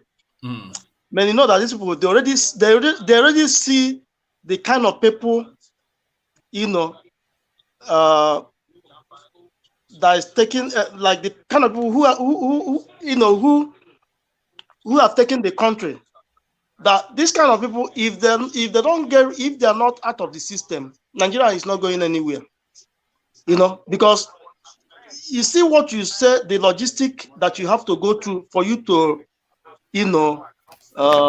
put an aeroplane He's just you some know, on air. aboki guy, isn't it? You know, he's That's what I'm speaking saying. Yeah. to his So, own audience. so you see, It's the you know, idiots in the so, north, they will be so saying yeah, exactly. hallelujah. See, you know the kind of caliber of people they are talking to. Those ones who cannot, not like people who already see it all now. Yeah, Because no, they are this thing talking they to are Fura de Nuno people now. It's yes, the Fura de yeah, Nuno. because those people, they don't even know what it takes to put all these things, all the logistics they have to go through, you know, to put a single airplane on the air, talk less of fleet.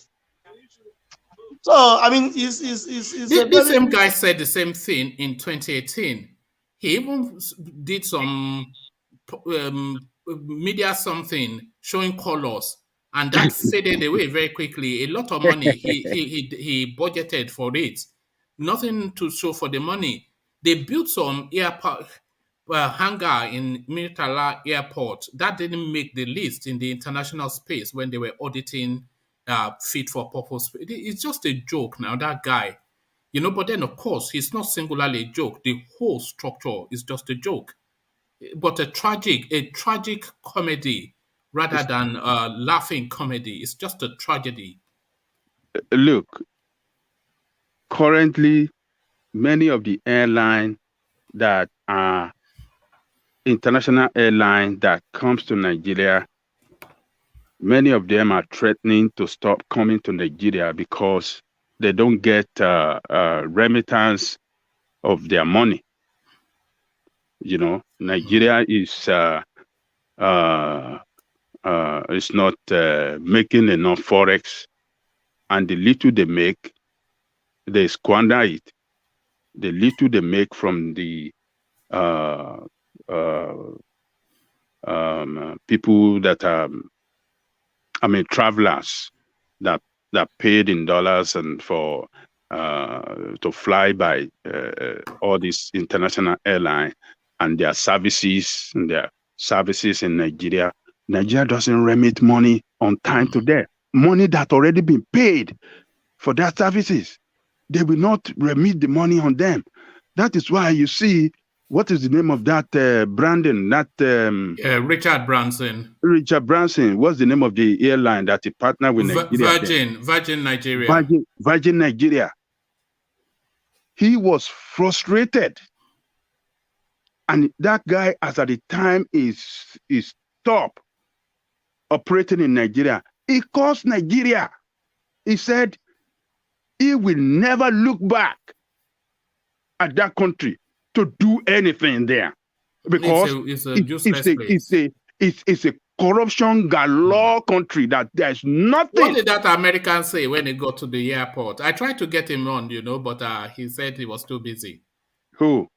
Yeah, that guy, that American guy that you watched on vlog. Oh, that. Yeah. Sabbatical. Yes. Yeah. Yeah. Sabbatical. Brandon said he will never think in his head again in his lifetime of doing any business with Nigeria because of what he went through, bribery, everything that you have to do on a legal business. You cannot operate it. You have to bribe somebody. You have to fight to get your money. You have to be intimidated. You have to be. He said never. And who brought this guy? It was Obasanjo administration that brought him, to partner with Nigeria. After Obasanjo came in government and said, I'm not funding Nigerian Airways because Nigerian Airways is a cash cow. It's meant to loot money that they cannot, Why don't they just give it to Air Peace, who has already shown competence in that space? Why don't they just franchise the name to Air Peace, who is a patriot and an effective aviation man? Why don't they just franchise the name to that guy? They won't give it to him because he's a southerner. They won't give it. He'll be too rich. He'll be too powerful. No, they don't want it. That's obvious reason. That is the reason I can. That's the reason I can think of. And this guy, I've said it these airpeace guys have said this several times. They are competent of running on international. He has shown it. He has shown that he's competent. What has been he running said they have all the technicalities that it takes, and they have everything that it and takes. They have all established the relationships yes. internationally. So it just be a seamless thing he would run it easily now and successfully. Yeah. So Obasanjo said that he will not continue to feed corruption to grow in Nigeria, because he came to fight corruption. He said, but the more he continue with Nigerian Airways cannot function by itself without government subvention. He said, no, he cannot continue throwing money on a business that cannot yield return. And that is why he let Nigerian Airways go. And he partner Nigeria with Virgin Airline, because the Virgin Airline is one of the international successful airliner in the world. So he partnered with them, and what happened? They have to kick him off because that guy don't want to play ball. He don't want to engage in their corrupt practices. And that is why he has to leave. So this one they're trying to set up, I'm telling you, one man, is aimed at looting. They want to set it up so that what they can are you making of money. The name Air Nigeria? Do you think it's more suited Fura de Nuno? Yeah, Fura de Nuno. Is it Fura de Nuno Airline? Is it so Fura de Nuno Airways from Nigeria? Fura de Nuno Airline. So that is what they want to have it to loot money. That is you will see. I mean, the guy. Let's even forget about it. It's not going to happen because just like we said earlier, the technicalities that it involve, the logistic and other things that it involves to set up, we don't see it. We don't see it at all. And in 4 months, you want to have airline?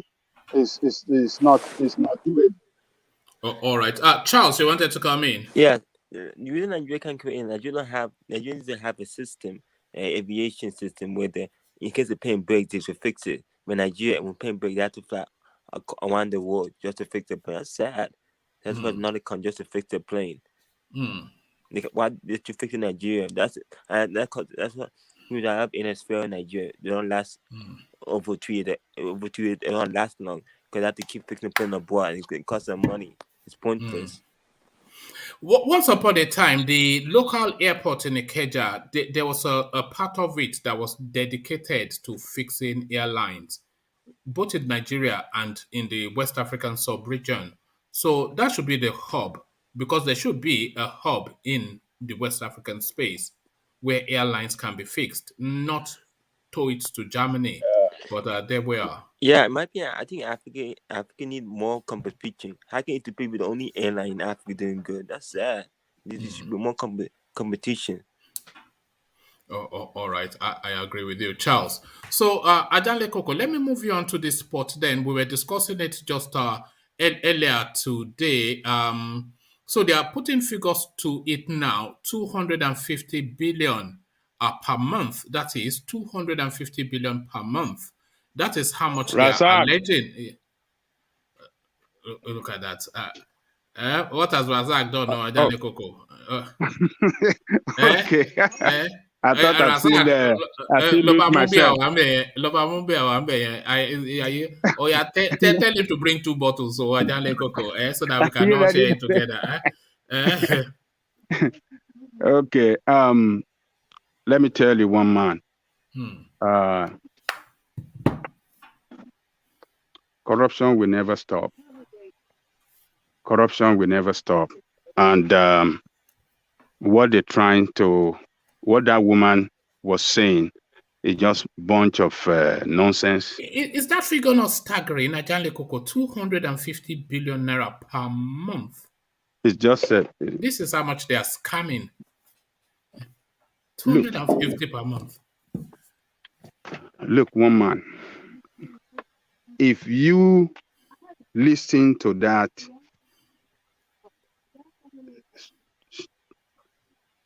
idiot, he said they want to pay 5,000 to 40 million Nigeria for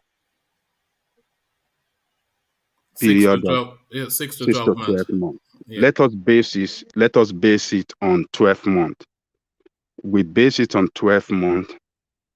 That amount is going to be 2.4 million. I mean 2.4 trillion. 2.4 trillion naira. So, and they are trying to save. I mean, the amounts that they spend on subsidy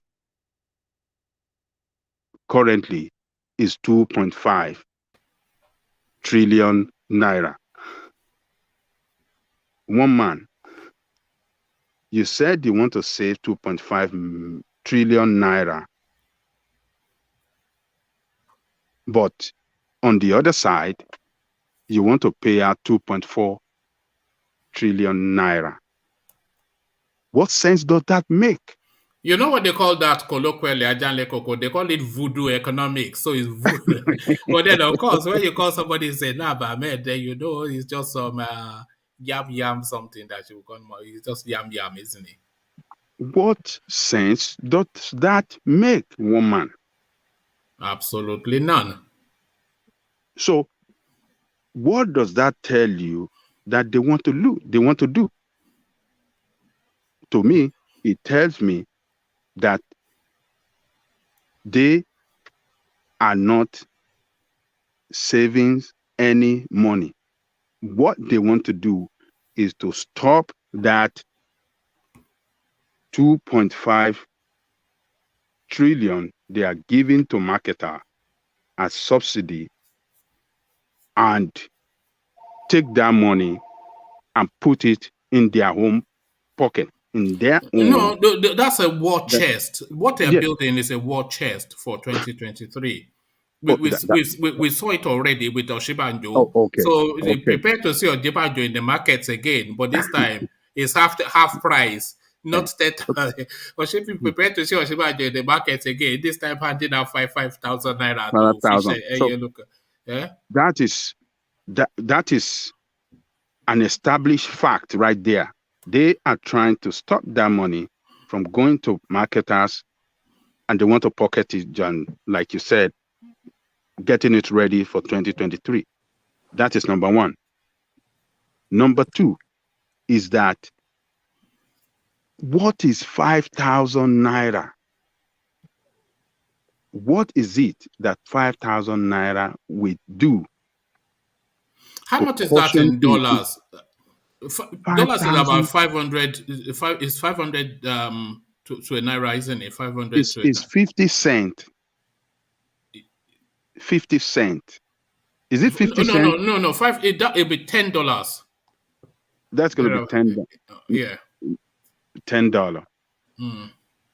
No. At 500, if we go with 500 to the because dollar. 500. Oh, yeah. You are right. You are right. So, what is that going to do? How will that cushion effect of petroleum subsidy that they are removing in the economic life of the poor masses, the Nigerian people? It's a lie. They are not giving out any money. So then, we saw it with the Abacha loot that was returned 600 million naira, and they told us that they were going to use it as a social insulation for the poor. And they were saying they were handing out this money in cash. Even Tinubu balked at the idea and he was saying that, no, you cannot hand it out in cash. There has to be an audit trail. So it has to be landing in somebody's account so that when this thing is queried, you can then bring the sheets out to show the accounts that this money has been sent to. But they're saying that the people that they were trying to insulate, that they're so poor they don't have bank accounts. And then they were bringing some A4 sheets to be sure. It's just a ridiculousness. But this time around, they're telling us they're going to digitalize it. But, it's just a woof, really, isn't it? It's, you see, that 5,000 is no money in the first place. And number two is that it just seems to me that this administration is they don't really know how to solve the problem of that country. They don't really know how to solve the problem of that country. They want to embark on looting that fund and inject pains, economic pains and suffering on Nigerian people. And once that is done, once that money is done, once they take off that petroleum subsidy, I am saying it. Maybe you didn't read the complete of that report. They are saying now that if they don't effect the removal of oil subsidy, they won't be able to pay the salary of workers. That is what I listened to her saying today. He said the federal government will not be able to pay the workers' salary. So what they have done is that they have pushed that country to a state where all the revenue coming in for that country will be used to service debt and nothing will be left. That is where they have pushed the country to. And that is where they're saying they want to resort to, taking out this the subsidy. So they have pushed us to a state where all the revenue coming in will be used to service debt. And what our people don't know is that these people were taking all these loans using my own name and your own name. Ajale Koko, describe the clip you sent to me. What transpired in there? The Gbadabe Amila, the panel, Rotimi Amechi. Man, it's enough to make you cry. Look, it just tells me that we have a gangster running that country called Nigeria. I watched a man, one of the representatives, the chairman of the committee, who was a PDP man, drilling Amechi on contract that they have awarded, asking him question, how many Nigerians that are working in that, that have been employed, how many Nigerian companies that are benefited in that contract, how many Chinese.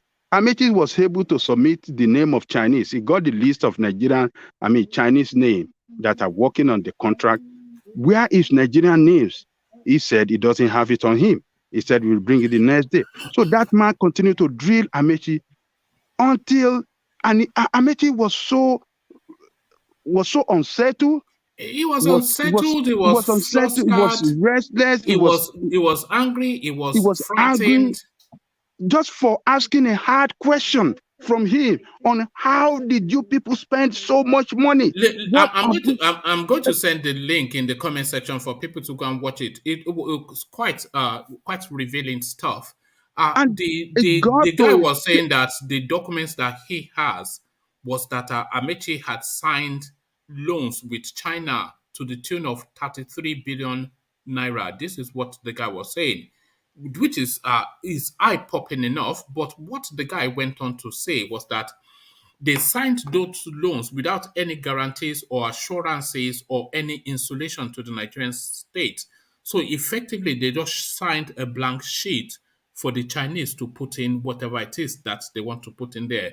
No external arbitration, no neutral person to superintend that which is the convention internationally. No local content, not anything at all for Nigeria, but just a desperate grab for money. And then he started to fluster, and then he signaled to describe what happened at the end, Ajanle Koko. Oh man, I said, when I saw that, I said, I got to send this to one man. I got to send this to one man. This is,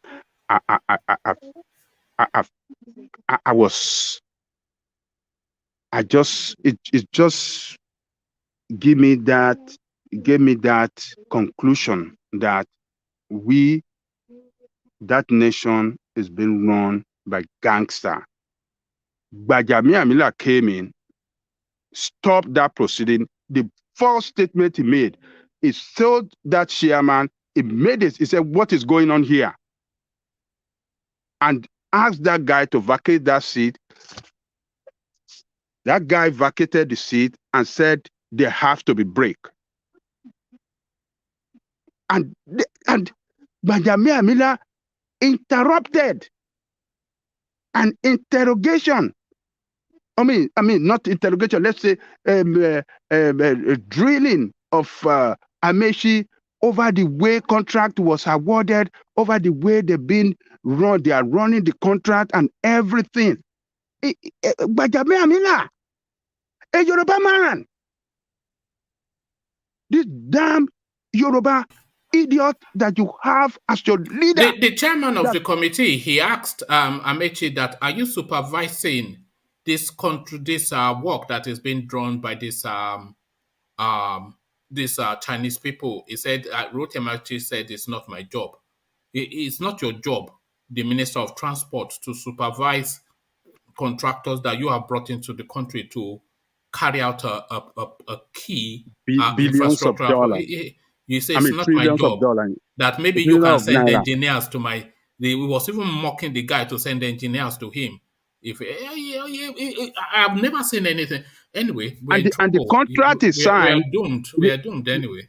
The most senior person as a civil servant that's supposed to sign the contract, they didn't put this designation of that person. They just put a civil servant. And he was fighting over that.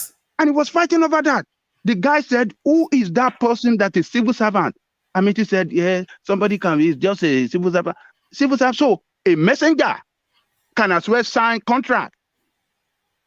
It is, man. Look, he felt offended that he was being asked to account for money that is borrowing on behalf of the country. Yeah, I couldn't understand why he took that stance and why he wasn't able to answer basic questions. And then he signaled to Gbagami Amila, who then came and just they physically dragged that guy out of this. Did you see them pulling his seat back? They physically dragged the man out of the seat, threw him out of this thing, and the guy when he came back, the guy was quivering at the lips and said, "Okay, I'm going to shut it down." You know, it's a thing. No, we're in trouble. It's there. Go and watch. Don't take my word for it. Click on that link after the session and go and watch it. Your eyes will pop. One man, can I say something? Yeah, go on. Can I say something? Yeah, Ajanle Koko. Yeah. What of the one that fainted? What did you hear about him again? He's back in his office now, collecting dollars. Yes, he's back in the office. He fainted as if they grilled him. That's the same thing happened here. Ajanle Koko, carry on. but did you see when he left the chambers and he was sprinting like Linford Christie, like Usain Bolt?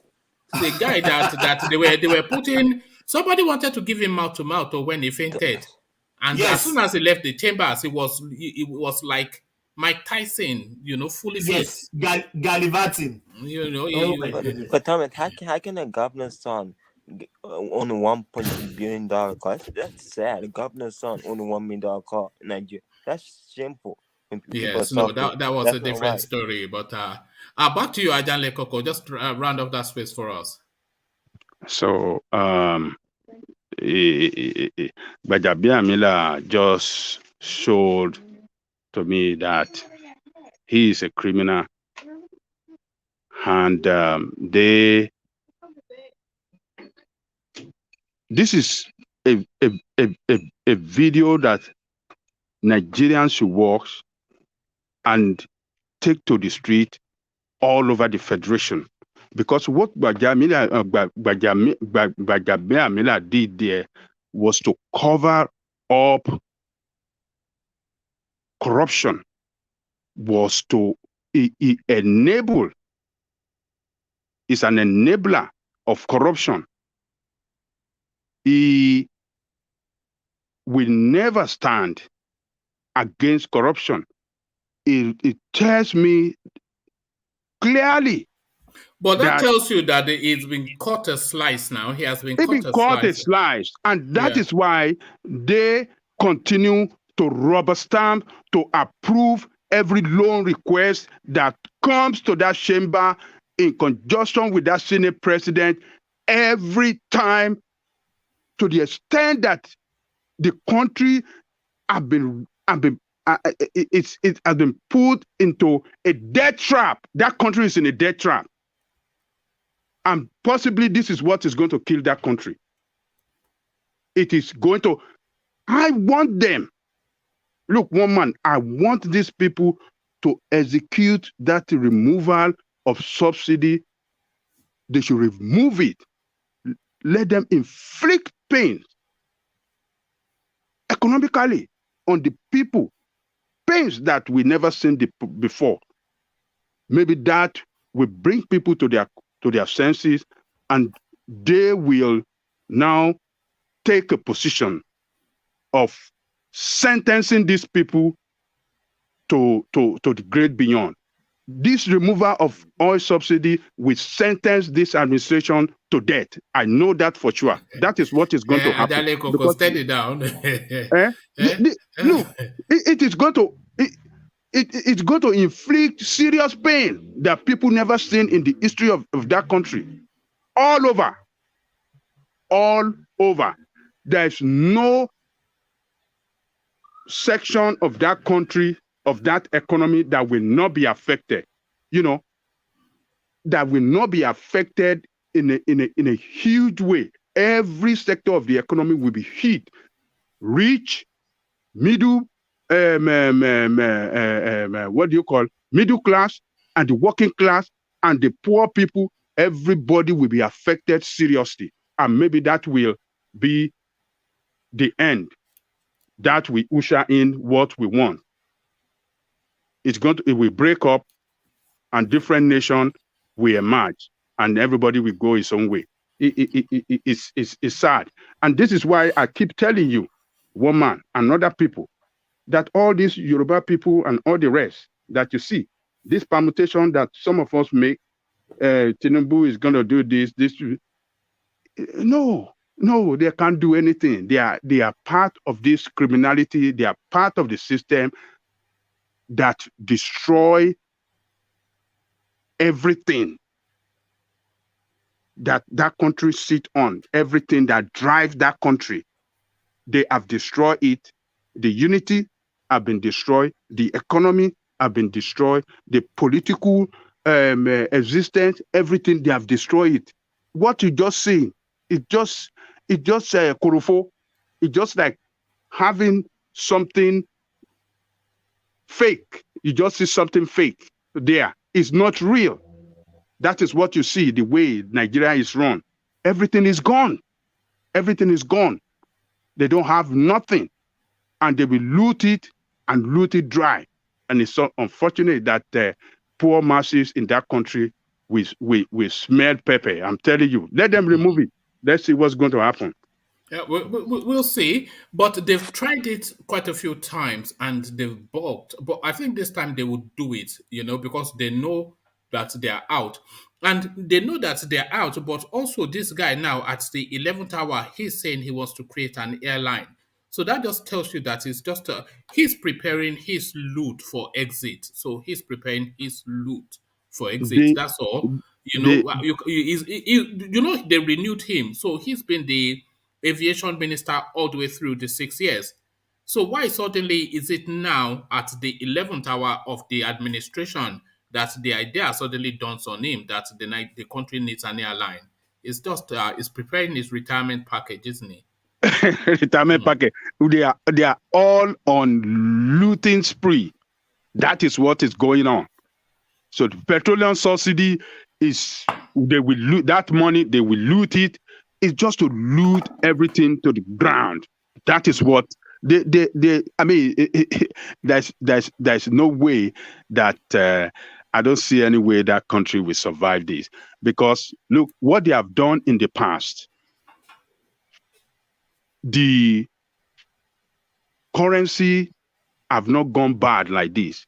Look at from 118, 180 and $200. That was how the exchange rate was fluctuating under Jonathan.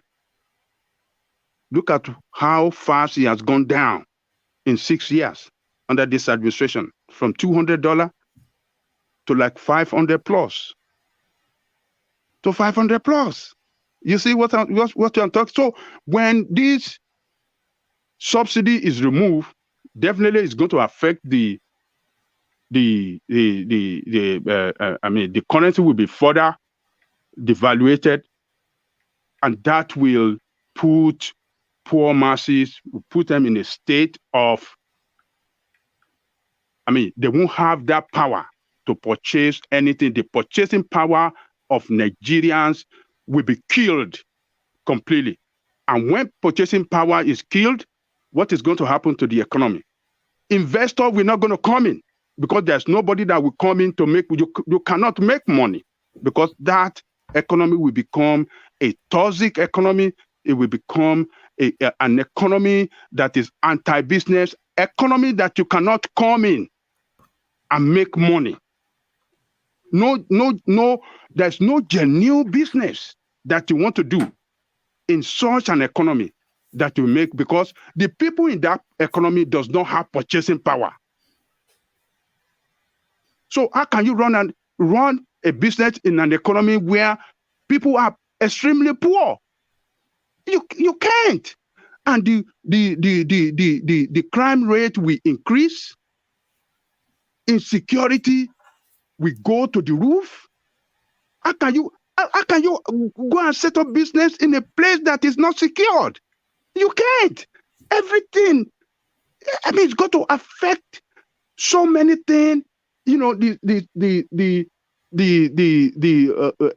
effect of this is going to be very alarming, and it's going to put that country in a state of economic insolvent situation. That is what we won't be able to solve the economic problem anymore. That's going to be the end. That is going to be the end. All right, Ajanle Koko. Well, I do hope that it has sufficient enough of an impact to ignite a reaction from the people, because the only rescue of that country is in the hands of the people. But maybe they have not gotten them to that point where the people will effect that rescue. But the first salvo was fired in 2020 October. But then they don't seem to have learned anything from that, but we'll see how it plays out. But thank you, Ajande Koko. Ajande Koko, let me go on to Thomas, who's also with us. So Thomas, are you there? Yes, please. All right, thank you, Thomas. So Thomas, to the talking points, and this the Igboho narrative, they are saying they are filing for its extradition from Benin Republic. just because the courts are asking them to pay 20 billion. But the Ilana Omodua countered this to say that it is a lie, that they don't want to pay the money. So muddied waters as usual with everything there says. How do you unravel this? Peter Ofanaya again. What do you think he's talking about this time?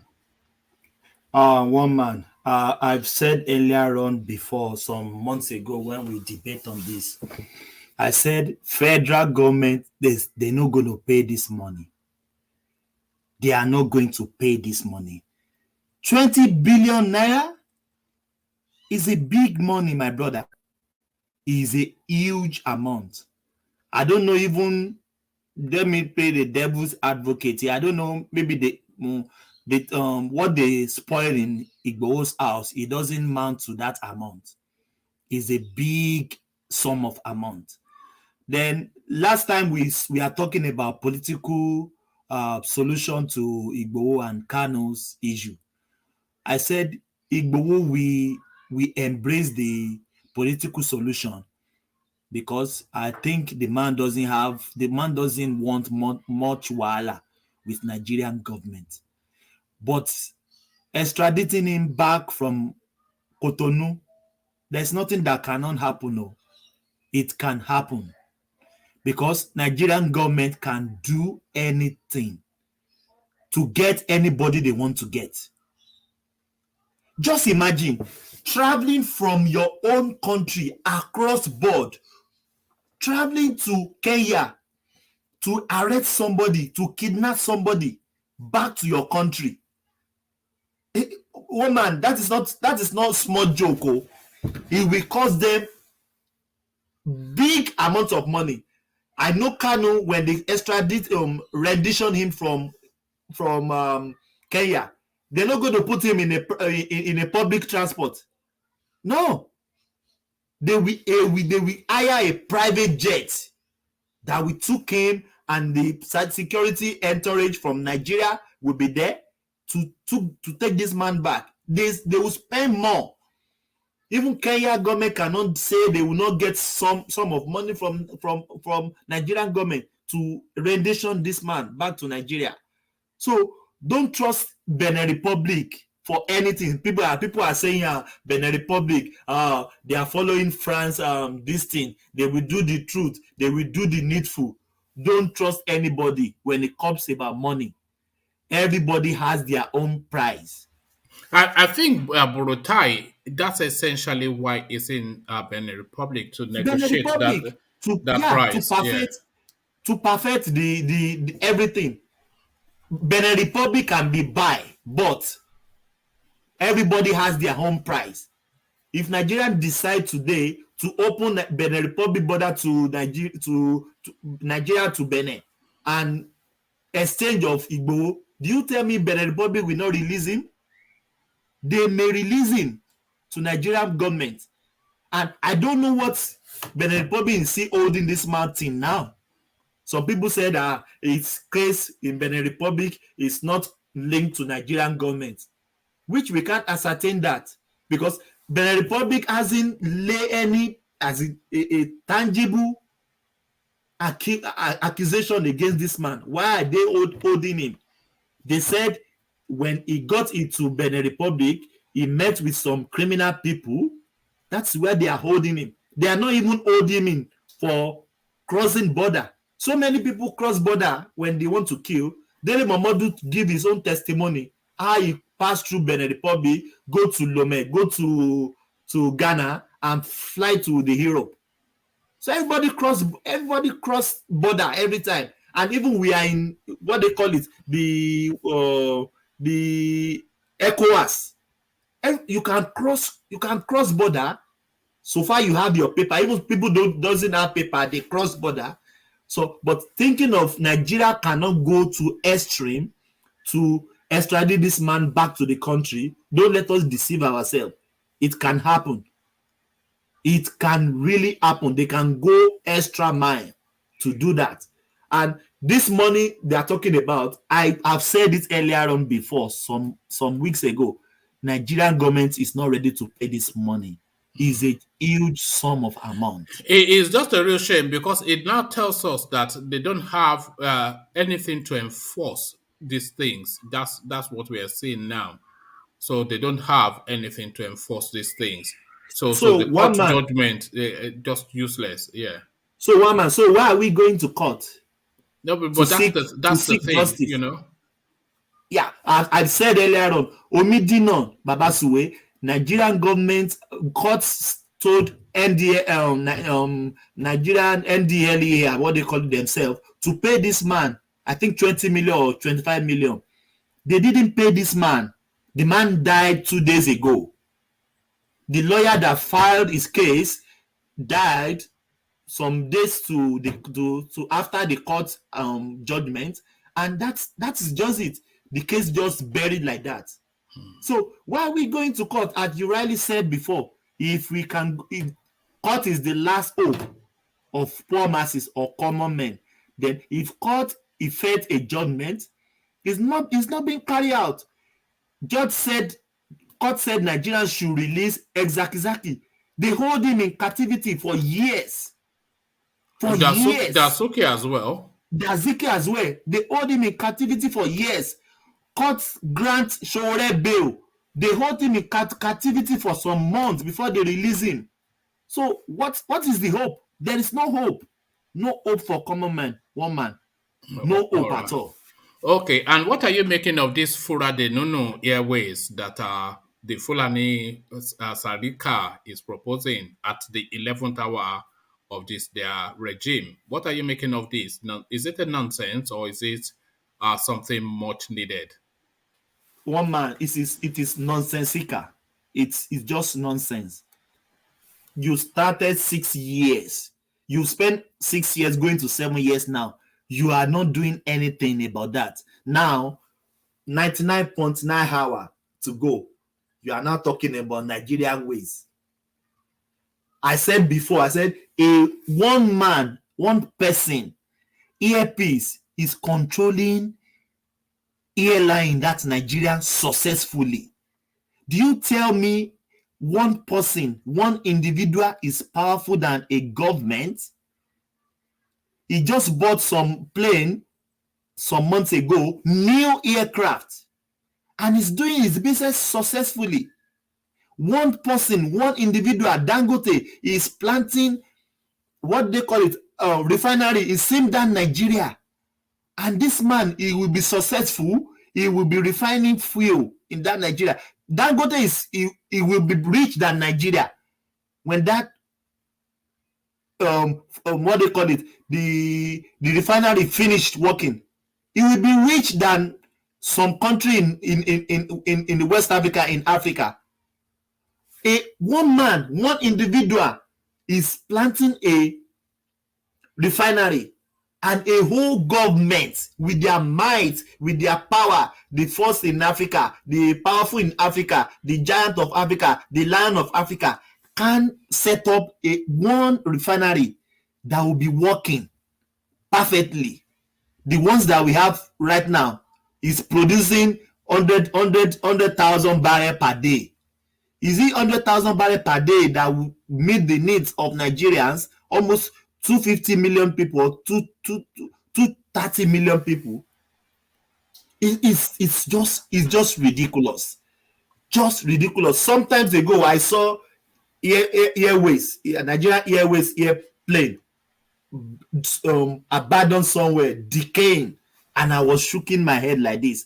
If Egypt Airline can be working, Ethiopia Airline is working, Airpeace in that Nigeria, same that Nigeria is working, Innocent Motor is producing car, is working. So why government can't do this? That means we don't do you think government are suited to running businesses? Do you think, because a business has to be run by somebody that understands that they have to make a profit, otherwise the business would not survive. But governments are usually insulated by taxpayer money. So they just run I'm not sure that government are suited to running our companies. But why can't they run it? Why can't they run it? Because they are not, the driver is not profit. because they are not under pressure to make profit, because they have the federal wealth. Might. Yeah. The federal might and power. But Airways is there before. It's working. Yeah, but it was a failure then. You heard what UK said. You heard everybody's experiences. They were just running it as a free-for-all, as just a wolf. Yeah, family, wolf. They are pretty tickets, free for all. When your family member, just go and speak to the general manager and tell him to put you to print boarding pass for you and the family. That's just what they were doing. One man, they are just deceiving us. This year, Nigeria here will not work. For Nigeria, one man, I was almost shedding tears when I saw Nigerians. They are writing boarding pass in pen. They are using hand to write boarding pass. In that Lagos, there's nothing to indicate that they can run it successfully or that it is even in the pipeline. Because as we've already discussed, all of the things you'd expect to be the forebinger for something like that, we've not seen anything. We've not seen any movement in the space, and this joker tells us that in 4 months' time, we should expect a brand spanking new airline. Is that how life works? It's just a nonsense.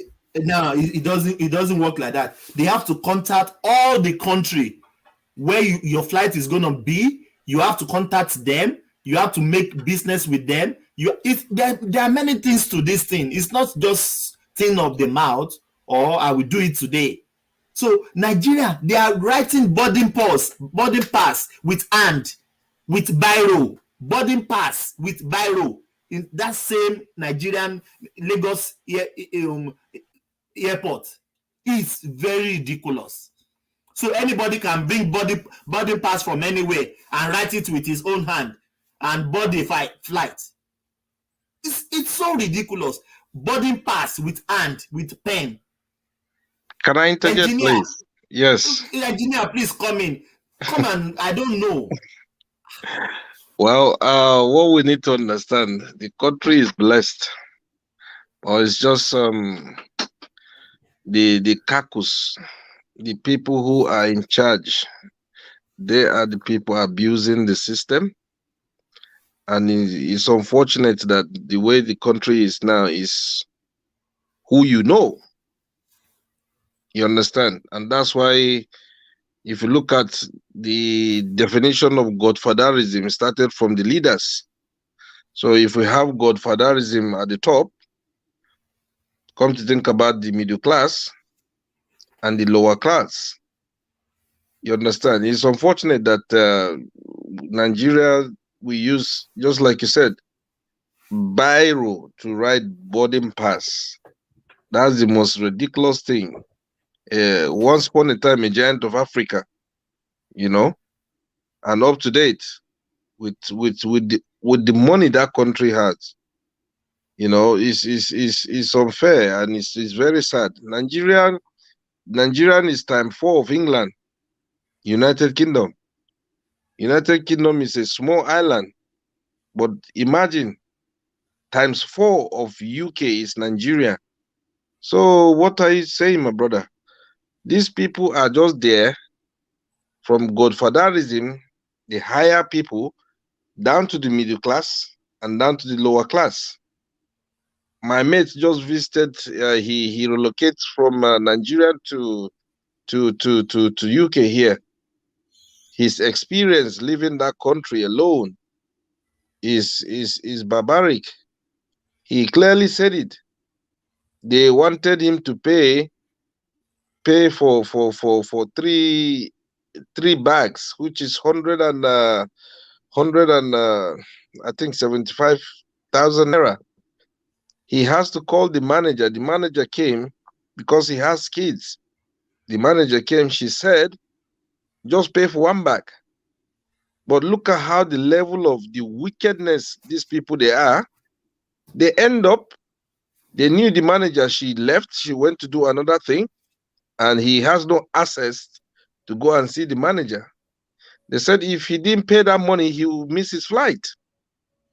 He's being frustrated in his own country before he left.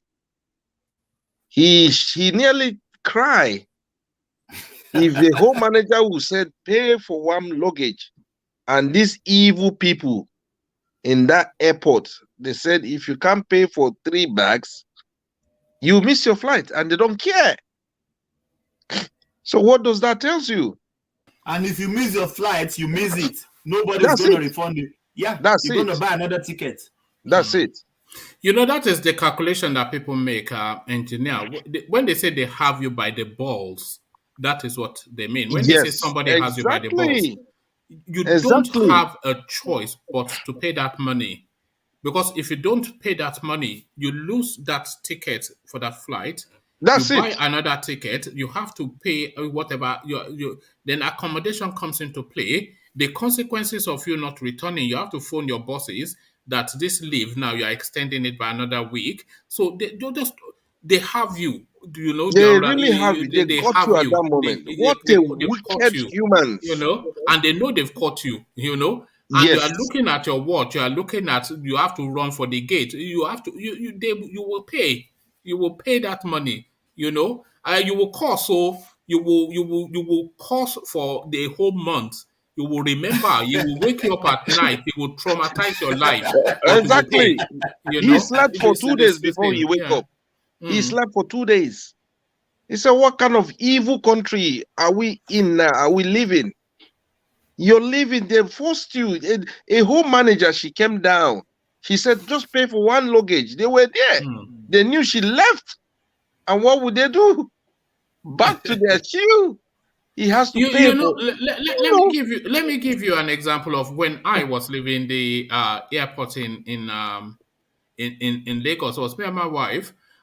So you know, traditionally when you go to Nigeria, you buy all these exotic things that are, you know, just nostalgia food, etc.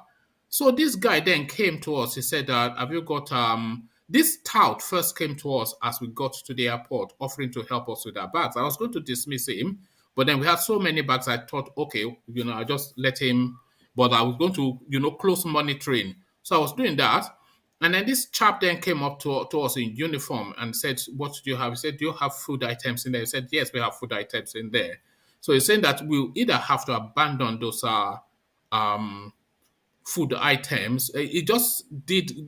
He gave us gri-gri, you know, he did gra-gra, you know. And then the guy that was accompanying us, he then spoke to him that I settled that, don't worry. And then he said, make sure you see him. Oh my goodness. You know, so the touts are acting as agents for the custom guys to take bribe for you, just for you know that when I wanted to take just, you know, those nuts that you have in this yes. You know, the lady, she took 200 naira from me. I just said, let me just keep the nuts now. It's just nuts. It's just keep it, you know. You know, it's a never-ending story. But then on the other side, just for the balance, when I arrived, you know, I forgot my wallet at the airport, and you know, I'd given it up. But then I forgot inside that wallet was a SIM card. But then the person that found the wallet, you know, that place that they get the trolley from that you have to pay. So I was paying for the trolley, you know. So I forgot my wallet there, and I'd given up. I was lamenting, I was lambasting, I was, you know, the usual stuff. But then, and then somebody then said, okay, phone that SIM card, see what happened. And then I phoned the SIM card after 2-3 days. Somebody picked it up, and then she said, and then I said, and then she said, yes, that they do have the wallet, that I should come and collect it, you know. And when I got there, the wallet was intact. You know, she made me, of course, tell her exactly how much was, you know, she did, but the wallet was intact, and she was saying, check, and I checked, and everything was there. So that is the other side, you know. So it's a very complex country, you know. It's a very complex country, you know. I think out of 10, you can only see 3 people that are, yes, you know, that can deliver. You know, one man. I left I forgot my my phone at the train station. They were even the one calling me. They were the one calling me from the train station. They called my wife because they saw the where? law. Which train station? Where? No, in Nigeria, in Australia. I'm talking of Australia. Okay, yeah. They Well, were no, the one even calling me. That one is normal now. That one is not a big deal.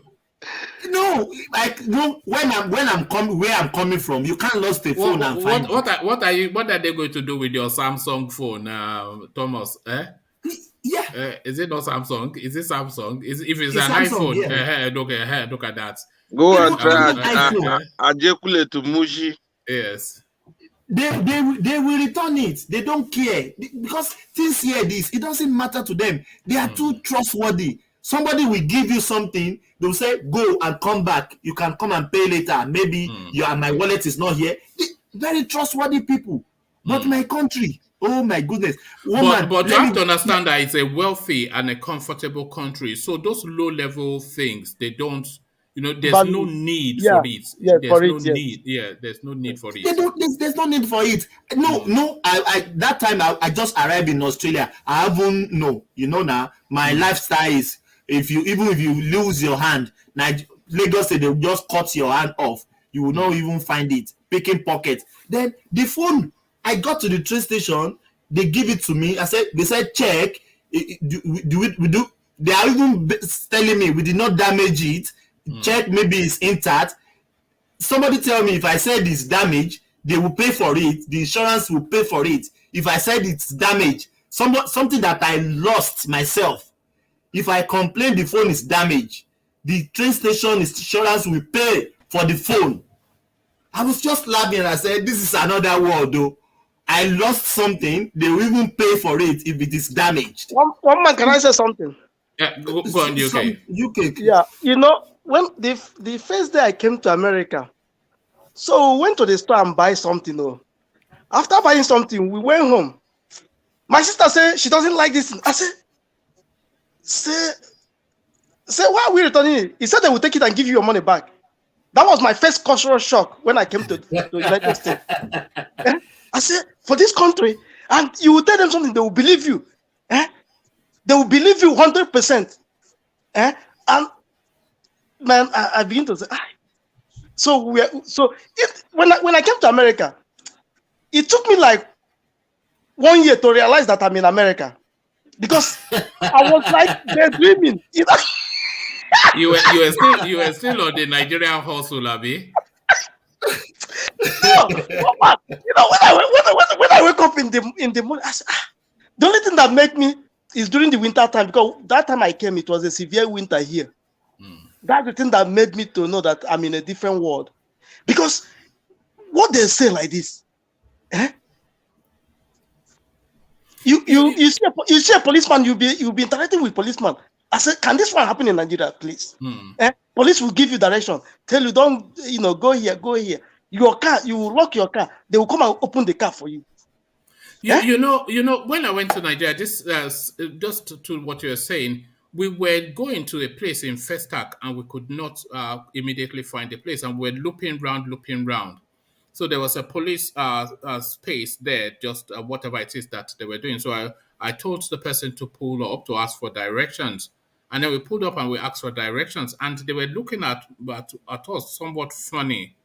That it took them a good minute to calibrate what we were saying. We were saying we're looking for this street. Now we've been going round and round. We cannot find it. Do you know where it is? And then they looked at us that, they didn't know what to do. Maybe to attack us or to be civilized. You could hear the brain ticking that what is the meaning of this? You are asking me for direction. After a while, then they realized, because they looked at us again, that they saw that we were not, so then they said, no, if you go down that road and then you turn in that space, then that should then take you to where you're going.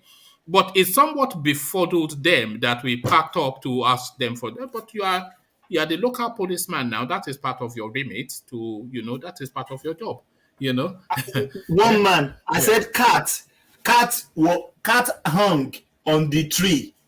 They call police. Police were there. They put the ribbon. I said, cat on the tree. If it is Nigeria, if you want die, make it die there. They will stone it down and cook it up. Yeah, they put the ribbon. Immediately, they are trying to rescue the cat. before they called the animal something, before those one came, the firefighter came. I said, cat. So it's just different narrative. As we're back to our topic. How far removed do you think we are from that world? How far removed? What's the distance? Not Okay, not in our generation. Can I cite another instance? Another instance that anytime I go to the, because that's where my dad house is. Anytime I pass that area, I still recall what happened. An accident happened within 5 minutes. Ambulance full everywhere. That was the first time I came to America. I said, can this thing happen in the same Nigeria we are? Do you know, when I travel back home, I saw where accident happened. I said, man, these people, they are dying, I said, no. That's the day I shook my head and said, I don't think this country is meant for me. It will take some adjustments to live in Nigeria again, not because you want to go and be doing ajebota, but because you have grown so accustomed to some level of civilized behavior, that when you go to Nigeria, it will take you, if you're a very sharp guy, it will take you 6 months. If you're not, it could take you 2 years to readjust or to adjust to the way things are. It's not. One man. And they cannot call it a zoo. It is. It's a zoo. One man. My father-in-law wanted to travel to Nigeria. He bargained for two months. One man. When it is 1 month, he forfeited his return ticket. He bought another ticket. He can't even stay. I said, why? But you have been lamenting, I'm going home.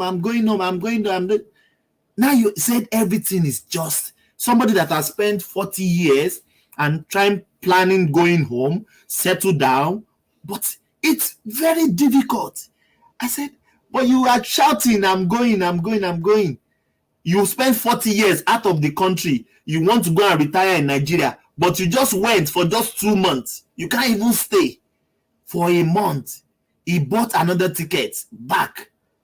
I said, why can't you stay? He said he can't sleep. It's just like somebody is coming to kill him in the middle of the night. If anything sound, it will be sign. Maybe it's the thief. Is this? I said, but I said that is where we are living. Life. You said the only person that can relocate and adjust to Nigeria is somebody in maybe their mid to late 20s. If you do that roundabout then you may still have the capacity to readjust.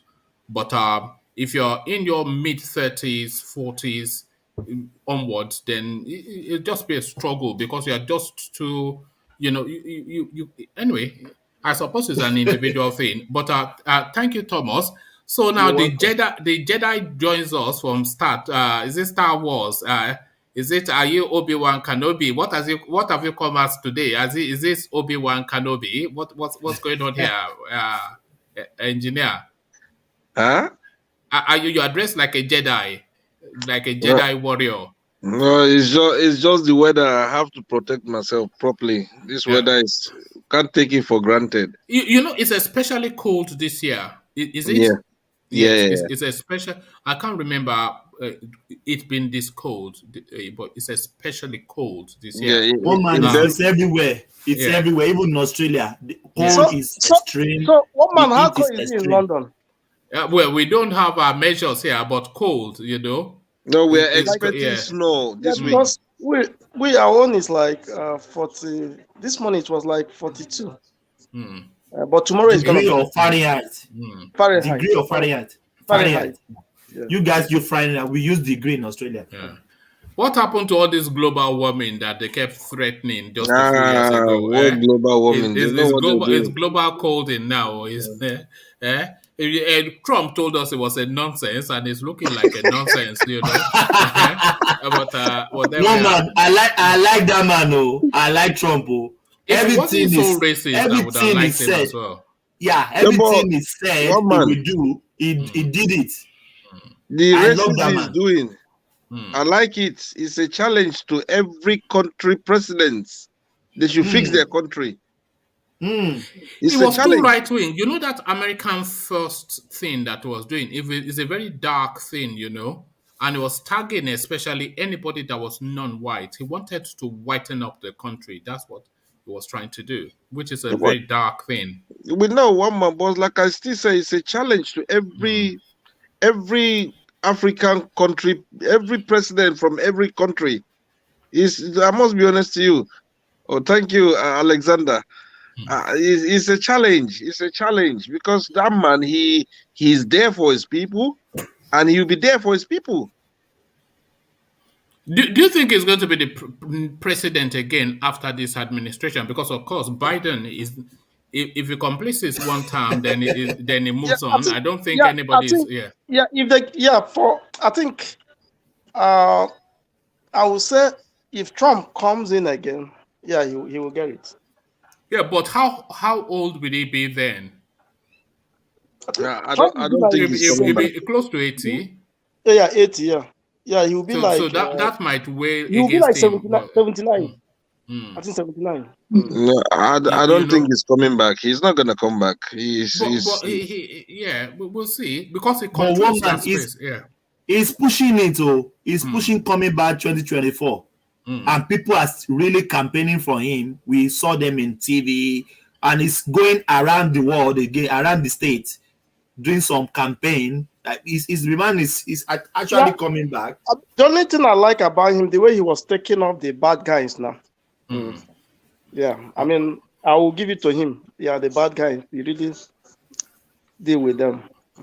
All right. If all our politicians can act as Trump, everything they promise us, they do it. Nigeria, Africa will be a better place. He promised to beat the war. He started it. Even though they've abandoned it, he's man of his word. I love that about him. That wall is a bit like that Fulani railway that is just it's a vanity, it's a nonsense, isn't it? But one man, are you against building the wall, protecting your territory? No, I am against building the wall. Why? I'm for tearing down walls. I'm for an open world. Let's make so anybody, any dick, Tom and Harry can come into your country. Yes, that even is the killers, the drug dealers from. Don't worry about that. That is nonsense. That is what makes America. No, I disagree with you. I disagree with you. I don't even expect that from you. No. I don't expect that from you. No. That is what I am for. I am for an open. I am for a borderless world, so that the man in Mongolia who feels that his life is more rich if he wants to live in Oyo-Alafin, he can go and live there. And the man in Oyo-Alafin who thinks that his life is better in South Korea, he can go and live there. But then we have to get the world to a level where these things are not important, where you choose to live to be a matter of your picadillo rather than some visa immigration process. So that I'm not for any borders. I am not for any walls. Oh, so that's very that's the word I want. No, that is the word I want. Building walls. So that's a nonsense now. Everyone even the Germans tore it down. Yeah. Everyone filtrating our country now. Are they not people from outside the world, from Chad, from Cameroon, from Niger? No. It's bringing terror to the country. No. Listen, they are bringing terror to the country, but if you recalibrate these people, they can bring elegance and they can bring culture and they can bring experience and they can bring trade and wealth. So it's their orientation that is the problem. Is not, it's their. If you recalibrate their orientation, then they can be of use rather than of nuisance. Thomas. Yes, please. You said you're happy him building the fence. Yes. Right? Yes. It's to secure the territory. Okay, good. Country. Thank you. Are you still happy that if any Nigerians want to go to America, they have to pay $15,000? If they choose to do that, that is your choice. So be it. It's a choice, it's a matter of choice. There are so many people that they don't even want to travel from Nigeria. They are comfortable. There are many Nigerians like that. So if you choose to change your location, it's your choice. So pay for it. They should pay for it. Yes. And if they go there, if they didn't come back, that money belongs to America. Yes, please. Are you saying it's the same law is suitable for Nigerians? I may say that. Okay. That's fine. I don't agree with all of that sort of nonsense. There was it's a nonsense for me anyway. It's a nonsense, and all that is such a retrograde idea, building walls in 2021 as a border to keep the dark people out. I mean, what's more explicitly racist than that? But that is American politics. To Nigerian politics, engineer Fura de Nunu Airline, courtesy of Hida Sarika. What are you making of this then? The 11th hour now, billions of naira to be spent on some vanity project. What are you making of this ridiculousness? Thank you, Oman, and greetings to everyone. There was a time they said Nigeria will build a plane, innit? Oh yes, he told us this. He was the same guy. This same guy. He didn't tell us it was happening in a few months. Has he finished building it? Just thank you, engineer. I'd forgotten that. The same guy told us that he was expect. Oh God. So it's time for testing, isn't it? Yeah, this is it. So it's just time for testing. These people, they sat there, said this thing time without number. They are just there to dagbaru the country. They are there to steal. This is stealing time. This is what is happening, stealing time. There is no time because they're not staying there for long. What can we do to be creating so many atrocity to steal the country money? I keep saying this. If this Igbo man that will be in that seat as a president or Yoruba man, I'm telling you, let's pray that the next coming president will survive it. Because the Gbese, I feel so sorry for the president. Honestly, the president. If you go and watch that clip that I put in the comment section, you will see that Gbese is heavy. It's heavy. The thing is, there are two things. One man, either the president will come in and change the currency, or come in and impose a law, serve for 4 years, and don't serve for government again as a politician. Those are the kind of things that will fix Nigerian back to shape. But today, we will see after 8 years from House of Senate, we'll go to House of Assembly. From House of Assembly, we'll go to Minister. That's how they're rotating it. 8 years on top of their age. The money is just circulating one place, one position, and it's horrible. There's nothing good today of Nigerian people who come and say. He's saying about plane. Who said in the platform that airpiece? And wait, one man, is Arik still on board at all? Yeah, somebody was saying in the comment section about Arik as well. I've not heard that name in a while. I thought they wound up. Or have they packed up? I thought they had. I thought they had because I've not heard them mentioned in a long time. Can I say something? Yeah, go on. Yeah, okay. If they go to New York, they will impound their plane. That one is for certain because of the Gbese. They are waiting for them. Any day they enter the airspace, they will impound them. I think that Arik, I remember my auntie took that plane. That thing, it was a very. Is Arik not Obasanjo? I don't know who owns that plane, but the day my auntie took that plane, and that was Obasanjo. One man, it's Obasanjo. Oh, okay. Yeah. That was the first time for her to visit this part of US.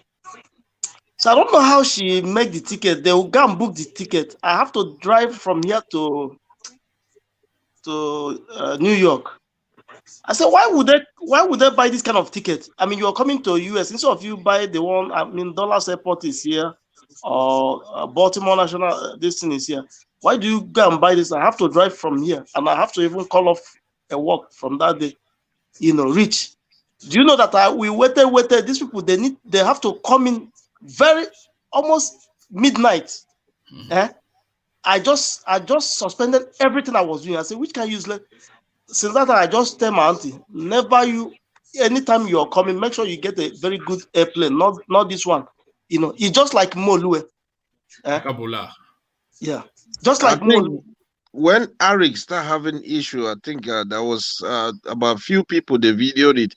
The air condition is not working. They left them, I think that was the last report that I heard regarding Arik. But if they packed up, fair enough. So back to our uncle that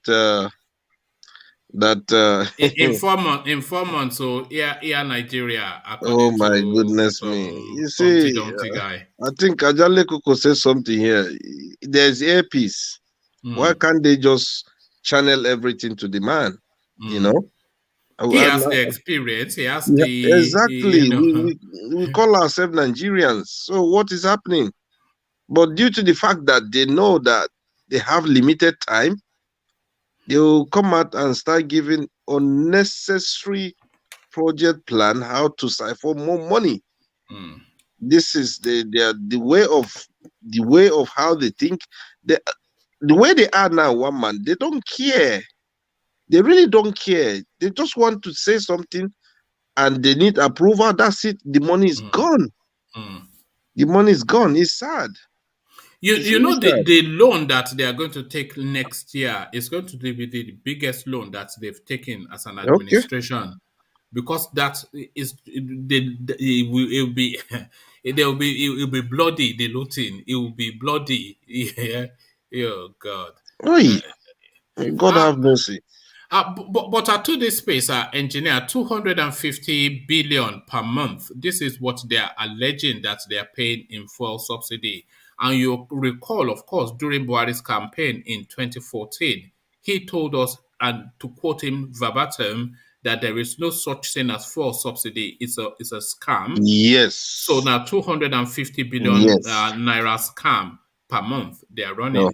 Say, Baba. Well, if you can come out and say it, I believe YouTube will definitely fetch that video out. It's something that tomorrow, if they are tracking all these people, they can use that as a reference. It's something that honestly one needs to sit down and look back. These people, what did they achieve? They promised light, they promised road.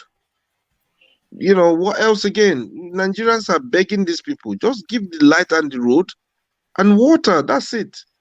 Just deliver those three things. If you like, keep stealing the money. But please, just try to deliver something that people will end up saying, yes, this is, something that we'll enjoy for the time being. But never ever the same story when we are kids. Oh, there will be lights during campaign, this and this, that and that. Now 250. My good God. That money alone, if you take it and open a company and create jobs for the young, talented graduate we have in that country, what do you think is going to happen? People will start doing things. They will see how people, they have the brain to create a lot of things.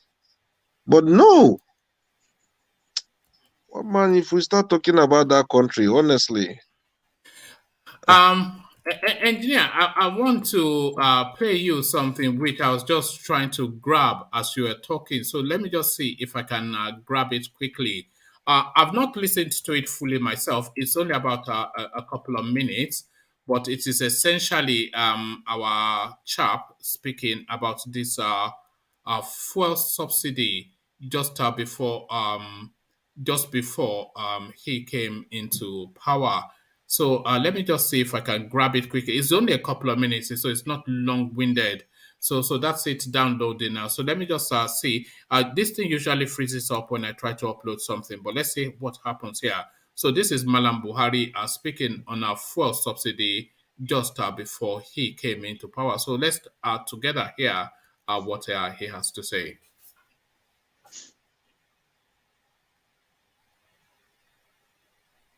Well, oil subsidy, I told you that I've been in petroleum for 3.25 years. I don't understand what the Nigerian economists and the member of the government, their definition of that they are subsidizing Nigerians for the oil they are buying. Who is subsidizing who? The Nigerian oil industry, petroleum industry, was developed with Nigerian capital. In fact, most of the expertise are Nigerians. If you go into the field, it's Nigerian capital, it's Nigerian oil. What I understand Nigeria should charge Nigerians is the cost of 1 barrel at the wellhead, and then the cost of transportation to the refinery, the cost of refining it, and its cost at the pump. If anybody said he is subsidizing anything, he is a fraud. So there you heard it. You heard those words? If Very anybody clear. says he's subsidizing anything, it's a fraud. A fraud. So 250 million naira a month fraud. Aboki from DAURA. So there you heard it. Can he speak the way he's speaking now? That's the question. He told us it's a fraud. So there you are. I mean, do we need anything more? 250 billion naira a month fraud. He's on what? The president who superintends it. This is what look at how he analyzes it. But engineer, why can't they fix the refinery? But that is what he said now. He said you dig it from the well, you transport it to the refinery, and you put it to the pumps. So what are you subsidizing? He, having been the petroleum minister under the Obasanjo military regime and the chairman of the Petroleum Trust Fund under the Abacha regime, so a real expert in the field, tells us that it is a total scam. Now, this is him now collecting 250. That's it now. That's it now. It's just a joke now. Sir. Engineer. Yes, sir. Crude oil, we have gasoline, we have distillate, we have diesel, we have fuel, we have heating oil, we have jet oil, we have petrol, so many byproducts, wax, we have lubricating oil, we have asphalt. And we are transporting this crude oil to another country to better their country. And we are here. If they bring crude oil to the country, they will return only the petrol. The 20 byproducts under crude oil will be bettering for that other country. And then they extort us even. Why can't we fix this? Buhari is right though. The whole thing is a fraud. But then it's a fraud. For 6 years now. For 6 years, these people, they know what they're doing. Like I said, they will keep stealing that money. They will keep stealing. But I just pray the new president that will come in to change Nigerian currency. Oh, that will be the most sweetest thing ever. But I don't even think they deal with Nigerian currency anymore. It's dollar man they deal with. All this money that they are losing, they have the sense to convert it either to dollar or to cryptocurrency. That's it. But the dumb ones are still burying it in sock away. But those days of sock away money is it's gone. It's just a thing. Thank you, engineer. So, engineer, let's go on to Professor Data O, who is also with us. Although we are not hearing his daughter, so Prof, what's going on? Hello, yeah. Should we call social services? What's going on? No, I'm at work now. Oh, okay. Okay, Because so I that's why was you're getting not here. concerned. I wanted to phone the police because No phone, you're usually she knows they with me. She know if you come. It's a good day to everybody here. One man, do you notice, Prof, that chicks is they're coming out more now? they are almost as rosy as yours. They are almost as rosy as yours. You see, yeah, Madam is doing a good job. Look at that. Madam is doing a good job. Thank God. So, and somebody that is running after a little child, you are meant to be losing weight, not gaining weight. Oh, tell him. So there you are. Well, good to see you, Prof. So, okay. Prof, I'm especially glad to see you because I wanted somebody that has some knowing to address this. Justin, EFCC places Governor Obiano on watch list, put security agencies on alert. So Governor Obiano, of course, the outgoing governor of Anambra State. But what the EFCC have done is they've alerted the immigration services to pay or to be on red alert at every exit point in the country, and because they are after Governor Obiano. So why do you think then this high-profile public inquiry on this governor? What do you think that means? Okay, the thing is clear. Let me make reference to Governor Mbadinuju, the worst governor of this state. When the man was in power, he stole some money, and there was a secret kind of watch on him. He wanted to escape the country, and he was, I think his passport was seized. And that's because of how he ruled the state. Mbadinuju, when he ruled the state, he looted a lot of money. Then the Guinness Book of Record, the highest people owed 1 year strike by teachers. It was Mbadinuju that set it before. Surprisingly, P2OB broke that record. P2OB owed the judiciary for more than a year. And I think he didn't even pay them. So I think it's because now Obiano must have done something. To me, I have much of a feeling it's not necessarily because maybe he stole some money, but I see it is because of, that day, he came to Abuja and openly made it clear that the gunmen attacking the state, unknown gunmen, they're not from Anambra, they're from Imo. He said it. He said they're from Imo. So I see that matter connected to that statement. That is what I see much more. Because, for him to point to Imo State is where the Supreme Court governor is from. And you all know that it's clear that hopeless Uzodinjo that was put into power, it's clear that he was simply put into power to complete a dirty business there. So I see that watch list, that surveillance placed on Obiano to that. Obiano, before he came into power, I learned he had a good record, maybe money. I don't know if he's managing a bank here or there, but I learned he had a good record. But it's very difficult to come into power with one way not staining your hands. One thing I've come to find out in power, even though someone will be good, is till you hear about something bad the person did, you then know that person has a bad spot. So that's what I see to it. Obiano as a governor, I cannot, he didn't do better than Obi. That is his problem. He did not do better than Obi. No matter what he will say, I don't think he did better than Obi. I know sometime this year, I saw some of the things he did. Some places he built roads, places he built, he did well. One thing I'll commend Obiano for is the airport. He put into place, and again, trying to see that the oil from his area is tapped into. The type of road he built in that his area, I fault it because it's one lane, but that road is not easy to build because where Obiano came from is a riverine area. The road, they had to heap a lot of sand, a long mass. I went there in the year 2016 before I came back.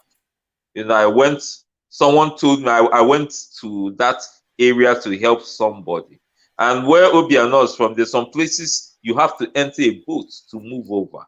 So all this thing, this surveillance placed on Willie Obiano, I'm very sure is connected to that statement he made. That's how I see it. And my advice to him is he has to be careful, because as an ABGA governor, he's not in PDP, he's not in APC. Where is he standing? You understand? So he can easily be, and I'm just looking at that area. And again, he also ensured, that Soludo, won the election. Even though ABGA has, maintained a kind of credibility or a kind of like dominance in Anambra, but I still believe Obiano, they were part to, he was part to seeing Soludo become the governor. So that's what I'm to say on this matter. I'm not happy hearing that. Do you think they are going to grab him as soon as he comes out of office? Do you think they're going to grab him? Because that's what they are saying effectively, that they're going to grab him. These Fulani people, this statement they made, they may likely grab him. I see what happened to Chinwoke Nnamani of Enugu State happened to him. Chimaroke, he was the governor the same time with Mbanuju. Then Ngige came in and was also there. We all know that Chimaroke, he was involved in some kind of dirty business, but when he left power, they seized all his assets. He had Rainbow Net telecommunication. He had Cosmo FM in Enugu, which was a very nice private radio station. They all sealed it. And we all know that same Chimaroke, he was involved in some killings, and he wanted to also escape from Nigeria with money. And I learned, I don't know how true the story is, but I'm sure it's true that Obasanjo ensured he was captured. And Obasanjo told him, okay, make sure you use that money and build the teaching hospital. And he built a very good teaching hospital in Enugu, the teaching hospital for the state university. You understand? So I see, if time is not taken, what happened to Chimaroke Nnamani would possibly happen to Willie Obiano. And again, a problem again with Willie Obiano, he's a drunkard. Sorry to say it, he's a drunkard. These things will go against him. Him being a drunkard is where he came from. If you're from Anambra State, that party came from, contributed to it. But it's now time for him to think well. He has been given that warning. He should put his house in order and see how he can come out of these people's hands. Well, it was not popular then, is what you're saying, during his tenure, or was it popular? Willie Obiano, what's just the feeling of his 2-term as governor of that state? To me, he's popular as a governor. You understand? He's a governor. Did he do the right things? He said? Did he do the right things? I won't be able to assess him fully well because I wasn't there. But before I left, I know I came back to Anambra and met the election. I voted. When he was voted into, he put in flyovers, which had not been done. People commended him, even though the structures of the flyover, I fault them. He improved some people's subvention. I think there were some people that were owed by Obi. He also contributed to them paying at least the water corporation. I won't say he did that bad, but he was lucky that he had someone that did well before him. That one is very clear. Obi was there before him. Obi left money in the coffers before, for him. So based on that, I think he, if he's found wanting, it's his fault, because if someone left money in the coffers for you, then that's okay. But when he left, he didn't leave money for Ngige. But Ngige was able to use that little money and see that workers were paid, even pensioners. So that's it. But now that statement has been made to him, he should be careful so that he won't be disgraced. Because these Fulanis, they don't care, they'll just disgrace you. See what they did to OUK or Jules Okaro. He thought that he was with them and they jailed him. And that's what I have to say. Because he's in ABGA. He's not in PDP, he's not in APC, so I don't know. There may not be some people around to protect him. All right. So thank you, Prof. And this idea now of an Air Nigeria being proposed at the 11th hour of this administration, what are you making of that? They are asking us to have the expectation of a national carrier within 4 months. Hida Sirika, or whatever his name is, he's the one speaking to the space. Okay, I'm happy that the engineer made a statement. It's the same person that mentioned of building an aeroplane. These individuals will think twice. Under 4 months, I don't know the type of super speed they'll use to put things in place. I think that statement, he should make it be more futuristic, not present. Us having an airline will be good. Nigeria should have had an airline already. The one we had, the Nigerian Airway, I learned it's embezzlement that dealt to that airline. Okay, the Virgin or whatever came.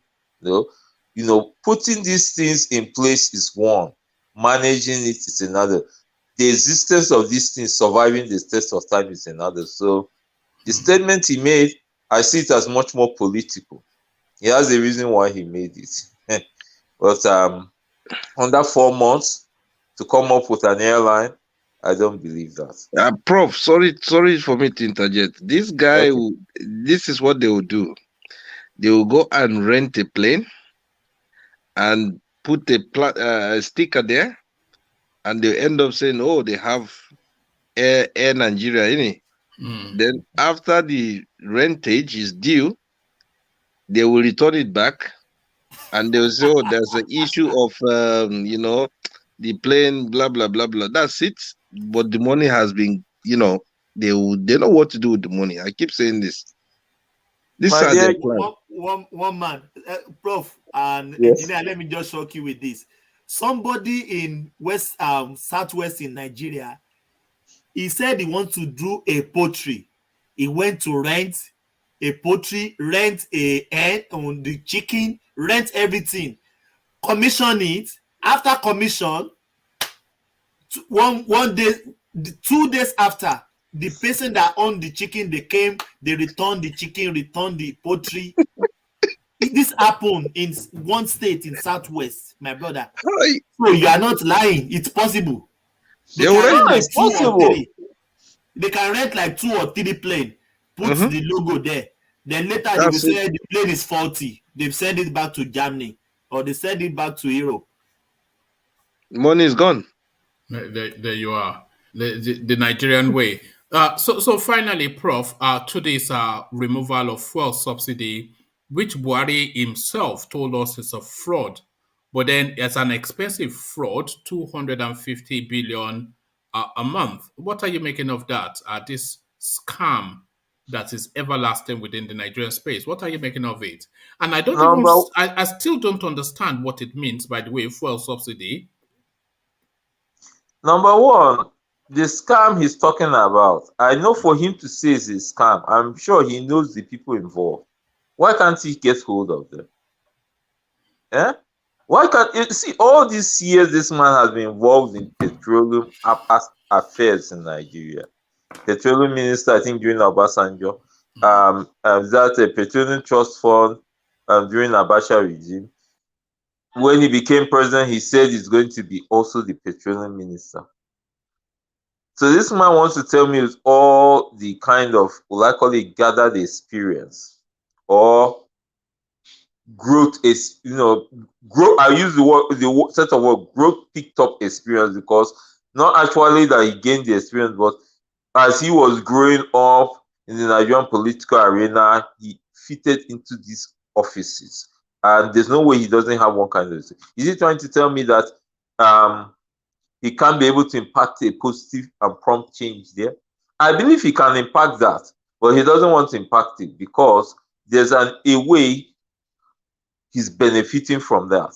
He's benefiting from that. And that's why, this, the impact, for him to, see that this impact leaves to the daylight, he doesn't want it.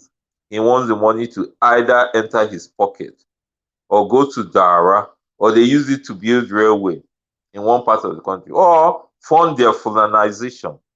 It will be one of these things I mentioned. So it's a very sad thing that this is how we have a president that prefers to act like this. You understand? There's scam, which I agree. It must exist because, as far as I'm concerned, I don't see why all the fuel subsidy over these years, there's no benefit Nigerians have got. No. Every year, all the time, either they remove fuel subsidy, they increase it. People think things will become better. Instead of things becoming better. The amount they have taken in fuel subsidy would have built 10 refineries, world class, in the country. 10. Yes. Well, what is going on now? What is going on?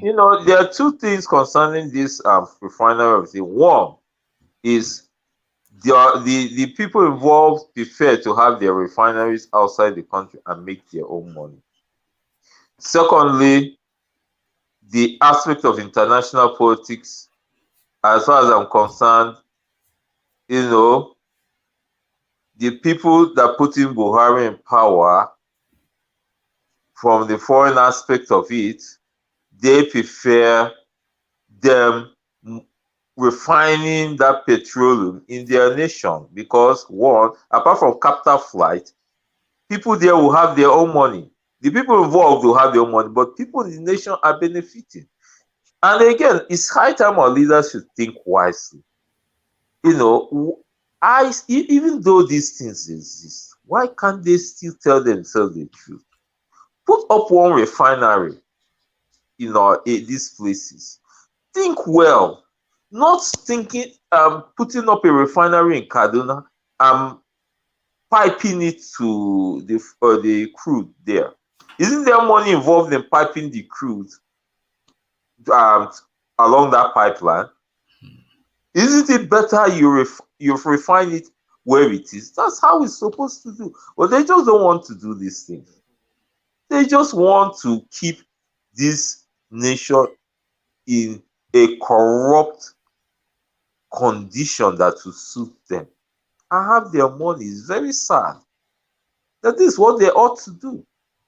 As far as I'm concerned, there's no point piping the oil to Kaduna while it's in Warri or River State or Bayelsa State.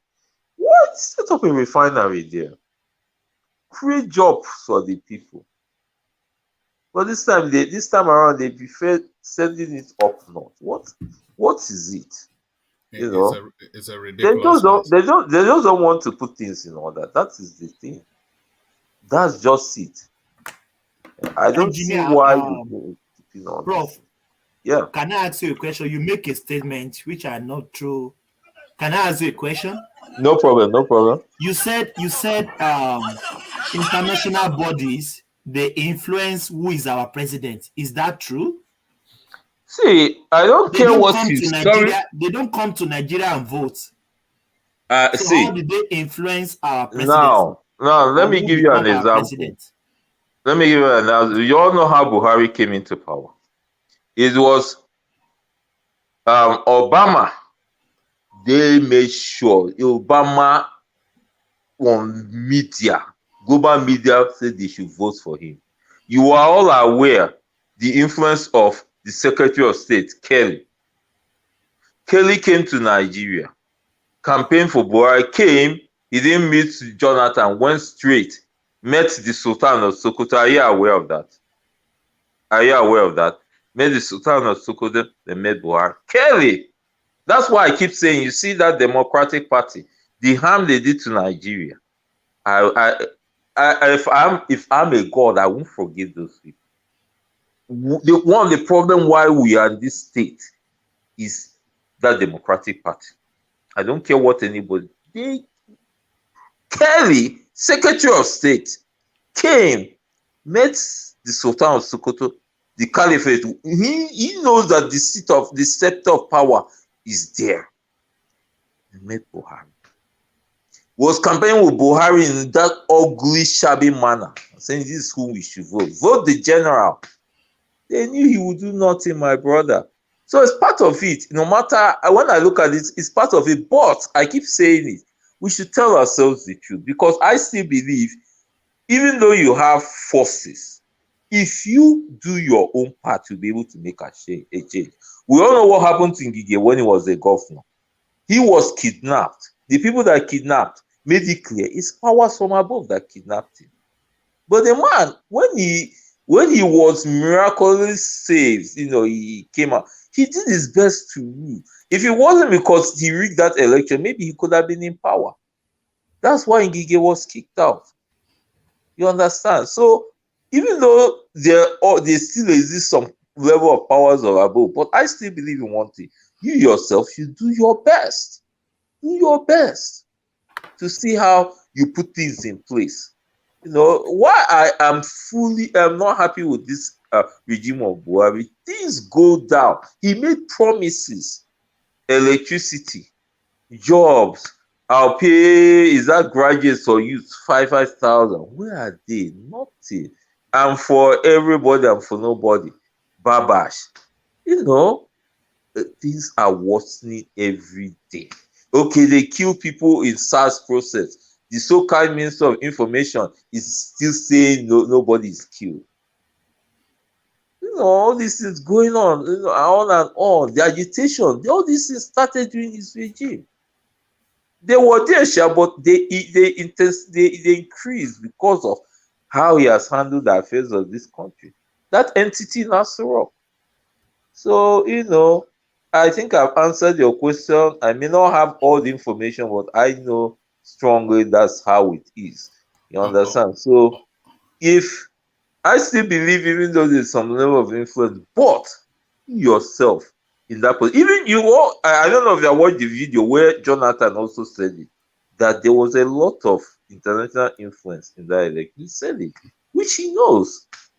You understand? Because, Buhari, he just won that election. It was like film. It was like film to people. Even though I knew he win it, but I didn't believe. There's a difference, something and not believing. I don't think he won it. I think Jonathan gave it up because he knew that there was going to be heavy casualty if it did not. Of course, yeah, it's part of it.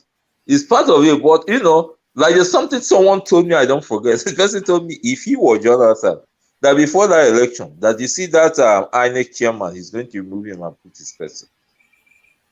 But he decided to leave him. But all the same, God knows why Jonathan gave up. And I think, in a way, he gave up. Because I know strongly, if that election may have favored Jonathan, they would have been, chaos.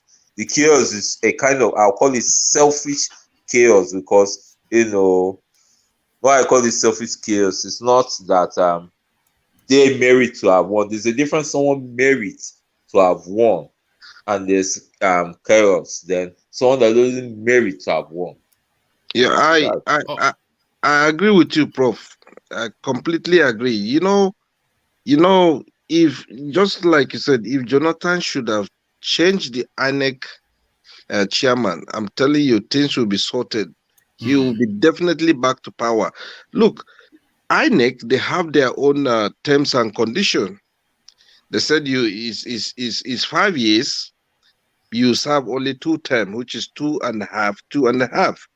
But today, as of today, Buhari still puts the INEC chairman back to power after serving for 5 years. Because their terms there, the terms and condition is once you serve 2 terms, which is the 5 years, you are completely done. But this guy, he was just about to retire, which he clearly come out and speak. But guess what happened? Within 2-3 days that the president said he should go back to the seat. So if you look, abuse of power, that's one. Two, why are you telling him to go back again? That means you breach the law of INEC.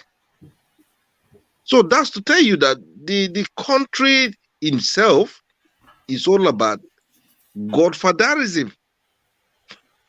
If Buhari should follow the rules and regulation of INEC, this man he has served for 5 years, who he's meant to step down so someone would take over. But what happened? That the president said he want him back. Come on. Why wouldn't he said no?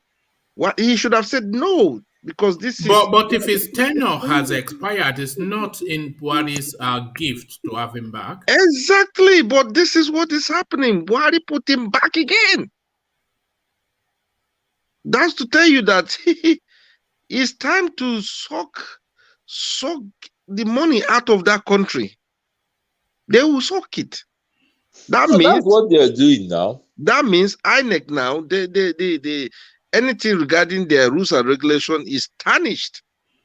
Because if that man eventually maybe step down, only God knows, maybe it's only death that will take him out of that seat. Then the next one that will be there, he will still do the same thing. It will end up serving 7.5 years or 10 years. Kai, it's really sad. My brother, it's just too sad. I'm not happy about this regime of this Buhari. It's just the worst. I don't see anything to credit as good. Honestly speaking, I don't. They should tell me where that is good. Understand? So, right. So that's what Obiano should be just very careful. That's now he has been, that statement he has seen this. He should see what he should do to deliver himself. All right. Thank you, Prof.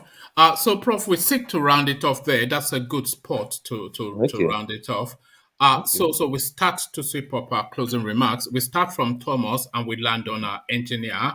So Thomas, it's been just an easygoing session this time around, but a lot of topics are covered. But what is just your short summation of a parting remark? So first Thomas, then UK, the mighty professor, and of course engineer. So Thomas, your word.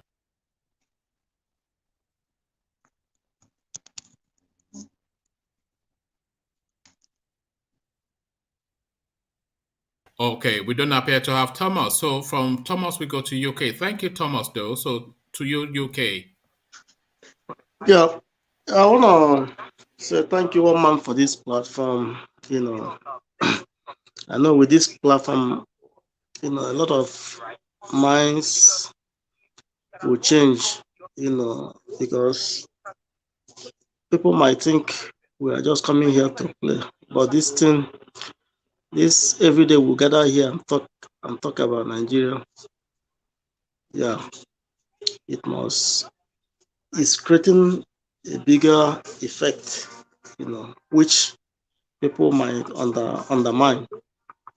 I just want to thank you very much, for creating this platform for us to be coming here and discuss the matter, even if we are not there, but our voice matters a lot.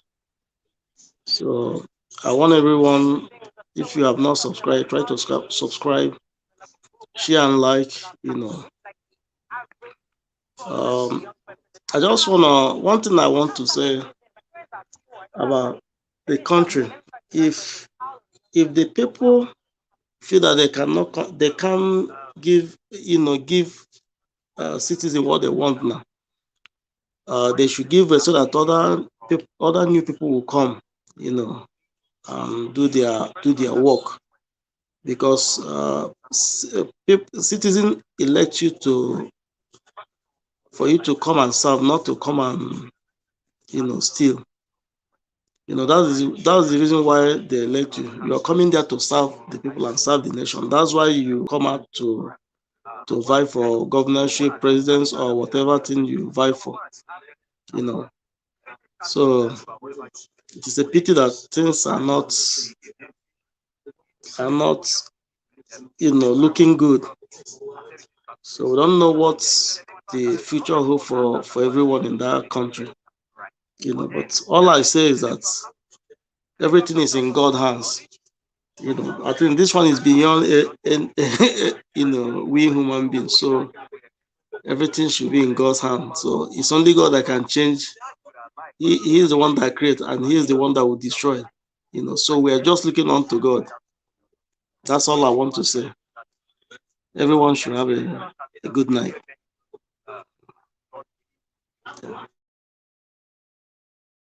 All right, thank you, UK. So thank you, UK. So from UK we go on to Prof. But before I come on to you, Prof, let me just share this with you. This is something I just came across on Instagram. So a guy in Eleme built a house for his girl's family, carried the whole family on his shoulder. Time for marriage, she said she wants to become a model, left the guy and followed one white guy to Paris. Baba said he will demolish the house. Family pleaded with him and gave him her younger sister. So what are you making of that? So this guy, he gets this girl, does all the things he needs to do, builds them a house, and then at the last moment, the girl says she wants to be a model and she follows Oyibo man to Paris. You know, what are you making of that? Just by way of a parting remark. Me, if I'm that man, number one, I won't even take that sister of the sister to that lady, because that lady has done enough harm. You know, I still believe he shouldn't have built the house. Though women, sometimes ladies can easily manipulate us. That's the truth of it. But I've come to find out is if it's left for you to, if you subject yourself to manipulation, you'll be manipulated in most instances. So if I'm that man, I'm not going to take the sister. Me personally, I think I'll just leave the house for those individuals. The law of reaping and sowing will catch up with them. That's very simple. You know that mentality of building a house for a girlfriend, I don't get it. Build a mansion for your wife, build an estate even for your wife. But this idea of building a girlfriend, you know, I don't know, maybe what is the gain of it? Because of course, what happened to this guy is always a possibility. You know, that's not to say your wife can't leave you, but at least she's your wife. But a girlfriend, you go and build the you know. The thing there is that I found out some men brag. Some of them just want to build the house and say, okay, I've done that for this type of lady. Can you do it? But I see it as a real foolishness. But that shows that doesn't even tie them down. It didn't tie her down that he built a house, carried the family on his shoulder. Yeah, the lady was aware of that and just knew he built the house. And did she suddenly realize she wanted to be a model, or did she know all along? To me, I believe strongly she was aware of everything. So she only just was, you know, in my language, I say, she was on a mission. She was on a mission, make sure the man built the house, and when she saw everything was okay, she then changed her mind, because she knew, we all know in the area of law, if you're fighting if there's a court case of land and there's a victory over that land, whatever property is on that land goes to the owner of the land. What is found on the land belongs to the land. There's a Latin phrase for it, but I can't remember it. Yes. So what strikes me is that girl is very calculating. So she would have made sure that all the documentations were, of course, and she would have sacrificed her body to him by way of persuasion. Of course, now ladies are very, very calculative, and sometimes, this reminds me of a story I heard one day on, I think, FBI file of a lady. she was a stripper. One man approached her, and the lady told the man, okay, after one day, the so kind, they call it private dance. The lady told the man, okay, before we go on, you have to buy me, is that a casino? This man went and bought her a casino, very expensive. You know what the lady told the man? No, you're not coming to me, nothing. We're not married. Push this man out of the house. This man went on to marry this lady. When he married the lady, the problem that set in, sorry to use this type of language, you know, a stripper, those ladies are hyper sexual active. Yes. He could not cope. That was when their problems, and later the lady killed the man. And the lady found out that she would gain more money killing the man because she had already taken time to see, there's access and so on. So that's ladies for you. So I don't know why the man did that. But that's his own. Yes. Maybe they consoled him with what do you make of that sister? That was the extra jara that just adds to the mix. You know, it's a funny, you know. One man, this is what happened. You see, this story is similar to what happened some time ago. Our Nigerian brother here, he lives in England. He worked hard. I think he sent up to £35,000 to the girlfriend back home, and she said to him she's building a house that they will live, blah blah blah blah blah. And the same guy don't have a document, don't have a work permit. Imagine that kind of thing. After then, he was caught. He was deported back to Nigeria. The foolish thing he did, this is the most saddest thing. By the time he returned back to Nigeria, she was there with her man friend, enjoying, riding, cruising, the house and the money. Do you know what this guy did? He went and committed suicide. Yes, that's usually what I had the sense that is how that would end. Sad. It's a tragedy, but I just this idea. She's not your wife. You are building a house for her. And this idea of sending money home to build something. We've heard so many evil people. You know that they'll just your own family, your own blood, never mind some girlfriend. They will shaft you now. Get on that plane and go and supervise your own project. Land, have all the documents in your own names. You have to put in your, you know. But one man, who do you think you would trust? Because the way things are going, a plot of land, they will sell it to 3 or 4 different types of people. I've fallen victim of that myself, you know. Oh, no.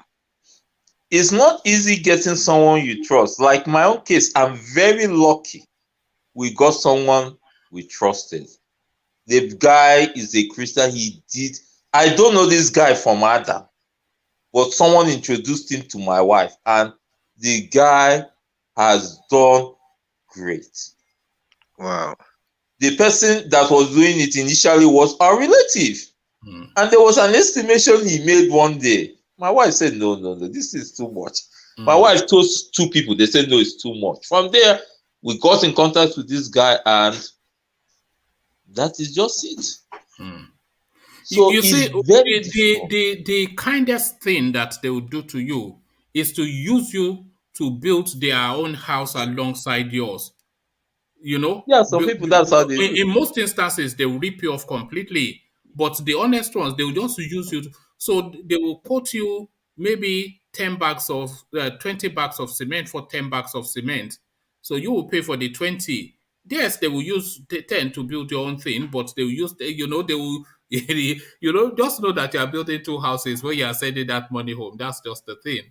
But that story just struck me as funny, and I wanted to share it with you guys. You said the right thing. Why would he do it for a girlfriend? I don't know why some of our men don't think. Because I know ladies here, they're attractive, they have what. So but I've come to find out, if you determine and say no, I don't. The level of them, Prof, You see, even girlfriend one is even nothing compared to this very one. In 2010, there's this guy who based in America. He worked hard over nearly 30 years. He sent money to his own biological mom and his younger brother. Do you know what they did to him? They have been taking pictures of houses, and guess what? They have been sending to him. Luckily for this guy to surprise them to come to Nigeria to say, Mom, where is my house? Guess what they said? We are so sorry we didn't build no house for you. We used the money to do business, blah, blah, blah. It was my in-law that they contributed money and gave this guy to go back to America. He vowed not to step back to Nigeria, and he disowned his own mom and his younger brother. That's it now. You know the tragedy about that sort of story. You know the tragedy about that sort of story, engineer. That family, they would fully intend to build that house for him. So maybe he sends 5 million and an opportunity comes their way, and they can think they quickly flip that 5 million to 7 million. You know, so they either get scammed for that 5 million, or their money gets stocked in those I will pay you later, I will pay you later. So it could, the Nigeria, man, if you are not on top of it yourself, then you are just it's the grace of God that you are looking at. Yeah, what you're saying is clear, because I now realize why. Because before I came here, there's a woman, when she was building her house, she came back, and so what she normally does every year, she will bring out 6 months, come back, face that, go back, 6 months, come back. That's how she does her own. So now I now realize why she was doing that.